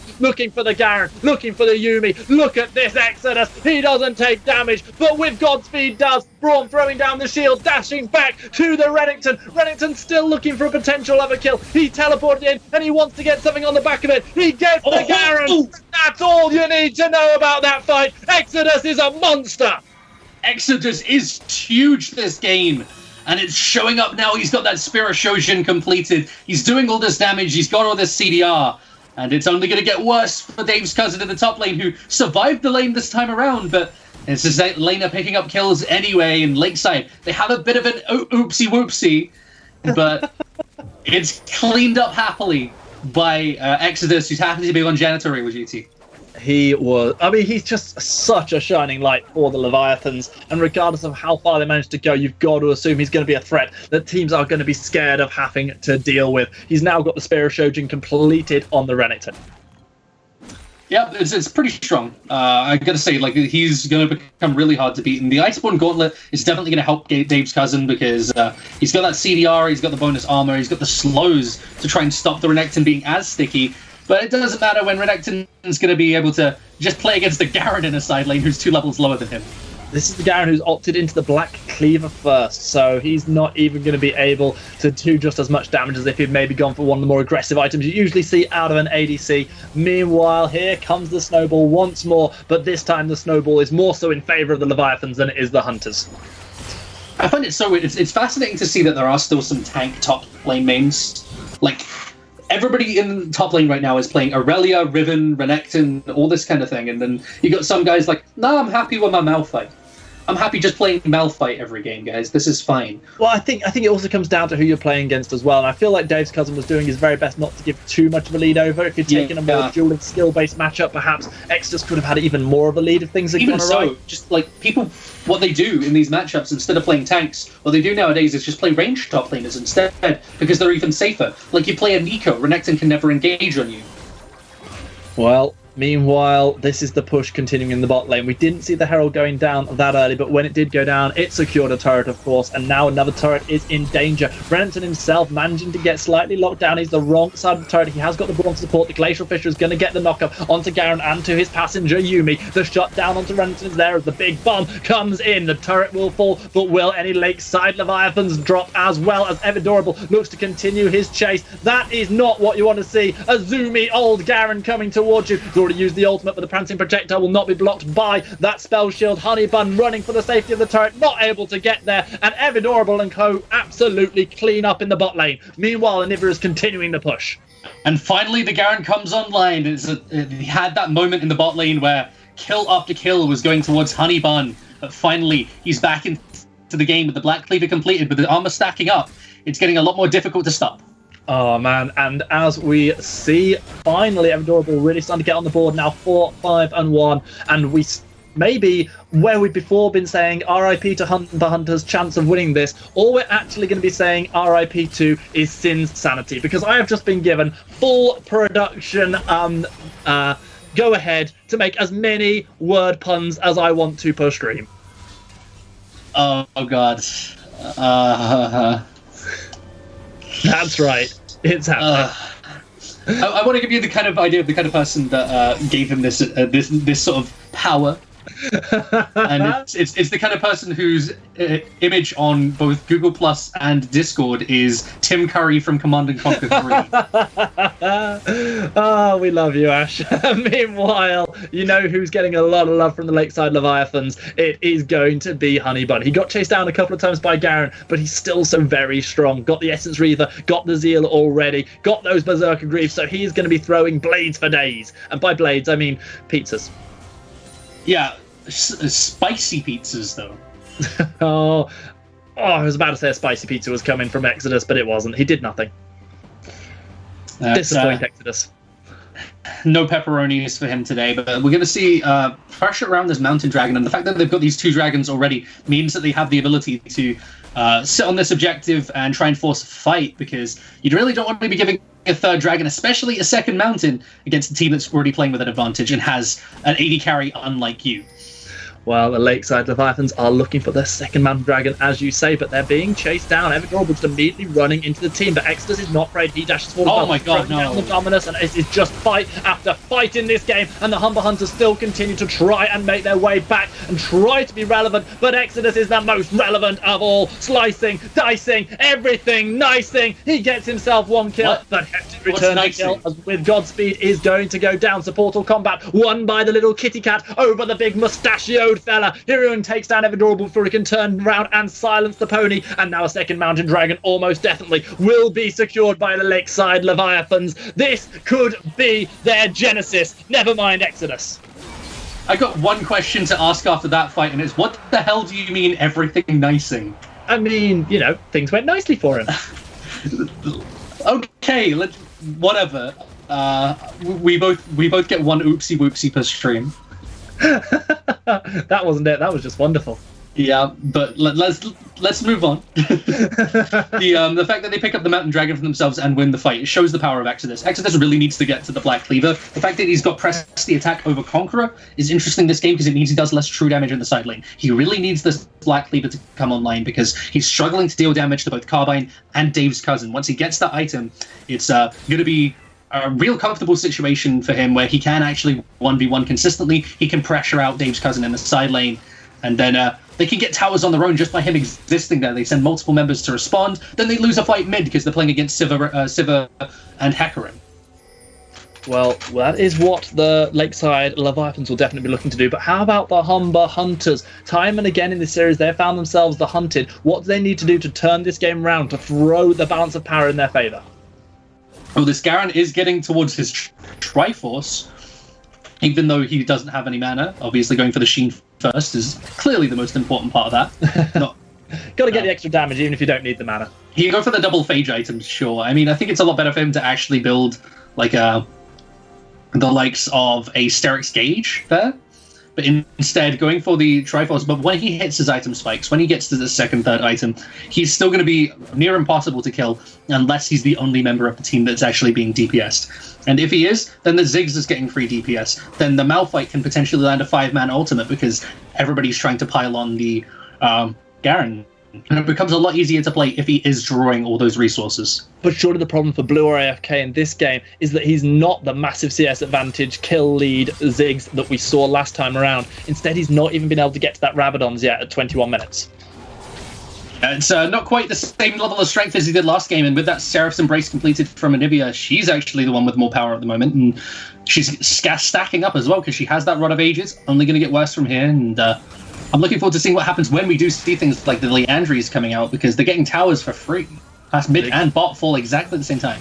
Yeah, Ziggs and his wave clear arriving just too little too late. Everdorable and Hefty are going to dash straight underneath this turret. This is a bold play from the Garen, perhaps too bold. Sivir needing to land just one or two more boomerangs. That's going to be the ignite put down to Everdorable. The shield coming in from Hefty, doing his very much to zoom up the Garen, dashing on top of him one more time. Braum landing the concussive blows, but only onto Hefty, who still has the dash available. Xenonic, meanwhile, is going up against Blue or AFK, showing what he can do against the Ziggs. That is the But weirdest what can he do 1v1 against the Nunu? The answer is flash away from him and call for a teleport. Here comes Exodus. Oh! He's going to dash straight in. The stun's going to land onto Carbine. Beautiful placement of the wall. As Exodus got himself another stand, he dashes forward. He manages to get a big chomp from those alligator teeth. Does not manage to take down the Nunu. But here comes the next contender. Dave's cousin steps up. Dave's uncle didn't manage it. Can the cousin do better? That's going to be the Lakeside Leviathan securing themselves a Baron. And now they look for the kills. It's going to be Everdorable taking down the Braum, but 2 kills quickly coming in, make it 3. Meanwhile, look at what's happening in the bot lane. The knockup's going to land on Exodus, but he dashes himself away from any further damage. There are now a Baron empowerment. Exodus, dash! He gets to safety, doesn't even need to dash. Well then, that was a bit of a chaotic fight. Was it? I couldn't tell. Yeah, it's This box, please. But there was the weirdest 1v1 in the bot side, watching an Anivia try and 1v1 a Ziggs, acting like they're mechanically intensive champions when they just throw skill shots back and forth at each other in melee range. But all the same, Xenonic proves himself to be the superior skill shot lander, and calls in the TP to try and finish off Carbine as well. But the fact that they keep Carbine locked in that bot side, trying to stop the tower from going down, means they're able to take the Baron for themselves. They find the kills there, Now they got a 5-man Baron, having killed a lot of the enemy and having 2 Mountain Dragons with the bot lane tower already chunked low, only on inhibitor towers. This should be the game ending off of the back of this Baron. Sin, we get in a little while to decide what our play of the week from all the fantastic league we've seen today is. However, I want to give a mad shout out to GC79 on the Twitch chat, because he's come out with my comment of the week. Cool guys don't look at explosions, and right now there is no cooler guy than Exodus on this Rift. Yeah, Exodus is playing very well this game. I'm loving what he's shown, and this entire series he's been pretty dominant. Well, that's a light way of saying it, as we see a 3rd Mountain Dragon spawning, and no matter how much wave clear the Humber Hunters have got, 3 Mountain Dragons is surely just going to be too much to deal with, especially given the 7k gold lead the Leviathans have. They just look at a tower and it crumbles. It's pretty aggressive how far ahead they are when they have 3 Mountain Dragons to play with, 5 towers to 1 as well. They're just going to run them down here. Glacial Fisher does tag onto the Garen, who's got the Yuumi for company. He turns around, trying to get as much damage onto the Sivir as he possibly can. Forces the flash out of Honey, but meanwhile, look how much health Dave's cousin has got as he comes into the fight. Yuumi is going to get dropped by the Renekton. Sivir takes down the Malphite. Hecarim takes down the Garen, and here comes the Braum, getting the slow, throwing the concussive blows down, and it's going to be a nice, easy lock of a Carbine. A nice, easy kill for with Godspeed. Kills all across the board for the Lakeside Leviathans as they look to close this game out. The death timers are long, and this is going to be the series. Lakeside Leviathans will 2-0 the Humber Hunters. They will go 4-0 across 4 weeks of play here at the Belong Arena Clash. And they will definitely be your Group 4 #1 seeds. And this is a 2-0 ending the night early. And Lakeside Leviathans are looking pretty dominant in this one. They look near untouchable, and Humber Hunters unfortunately falling the way of the Smugglers in the fact that they just can't keep up. So much love for the Humber Hunters coming out, bringing the Garen and the Yuumi, but in the end it was all for naught because the Leviathans continued their absolute tear here at the Belong Arena Clash. Yeah, with how dominant Game 1 was, they needed to try something new. They tried it, it didn't work out, but we saw flashes of what made the Garen Yuumi so strong. It's the jungle pressure that's needed because you know the enemy jungle is going to come bot 6 times a minute. And you need to be able to keep up with that. The Nunu just wasn't there a couple times. He got singled out for it. And unfortunately, that's going to leave the team singled out.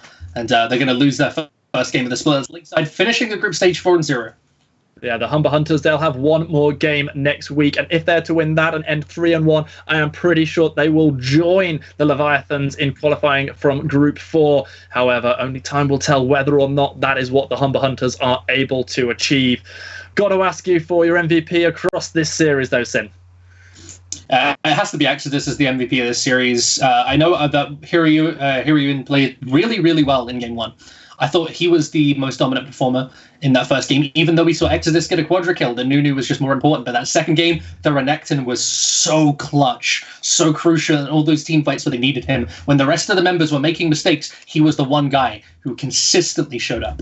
He certainly was, and he'll be looking to continue to show up for his team as they look to push their way towards Insomnia 65. Make sure you go out and book your tickets for August 23rd, 26th. It's going to be an incredible show. We will be making a decision on our player of the week, and the fantastic folks over at Plantronics will be sending a rig headset to the winner of that one. Also, remember that the jerseys for Belong Arena Clash are available over at raven.gg. Go support your team, get your name on your back, just like I'm going to do for the Bristol Smugglers. Yeah, and even though they didn't pick up the win today, they still have your support, even if they've kind of been forced on you.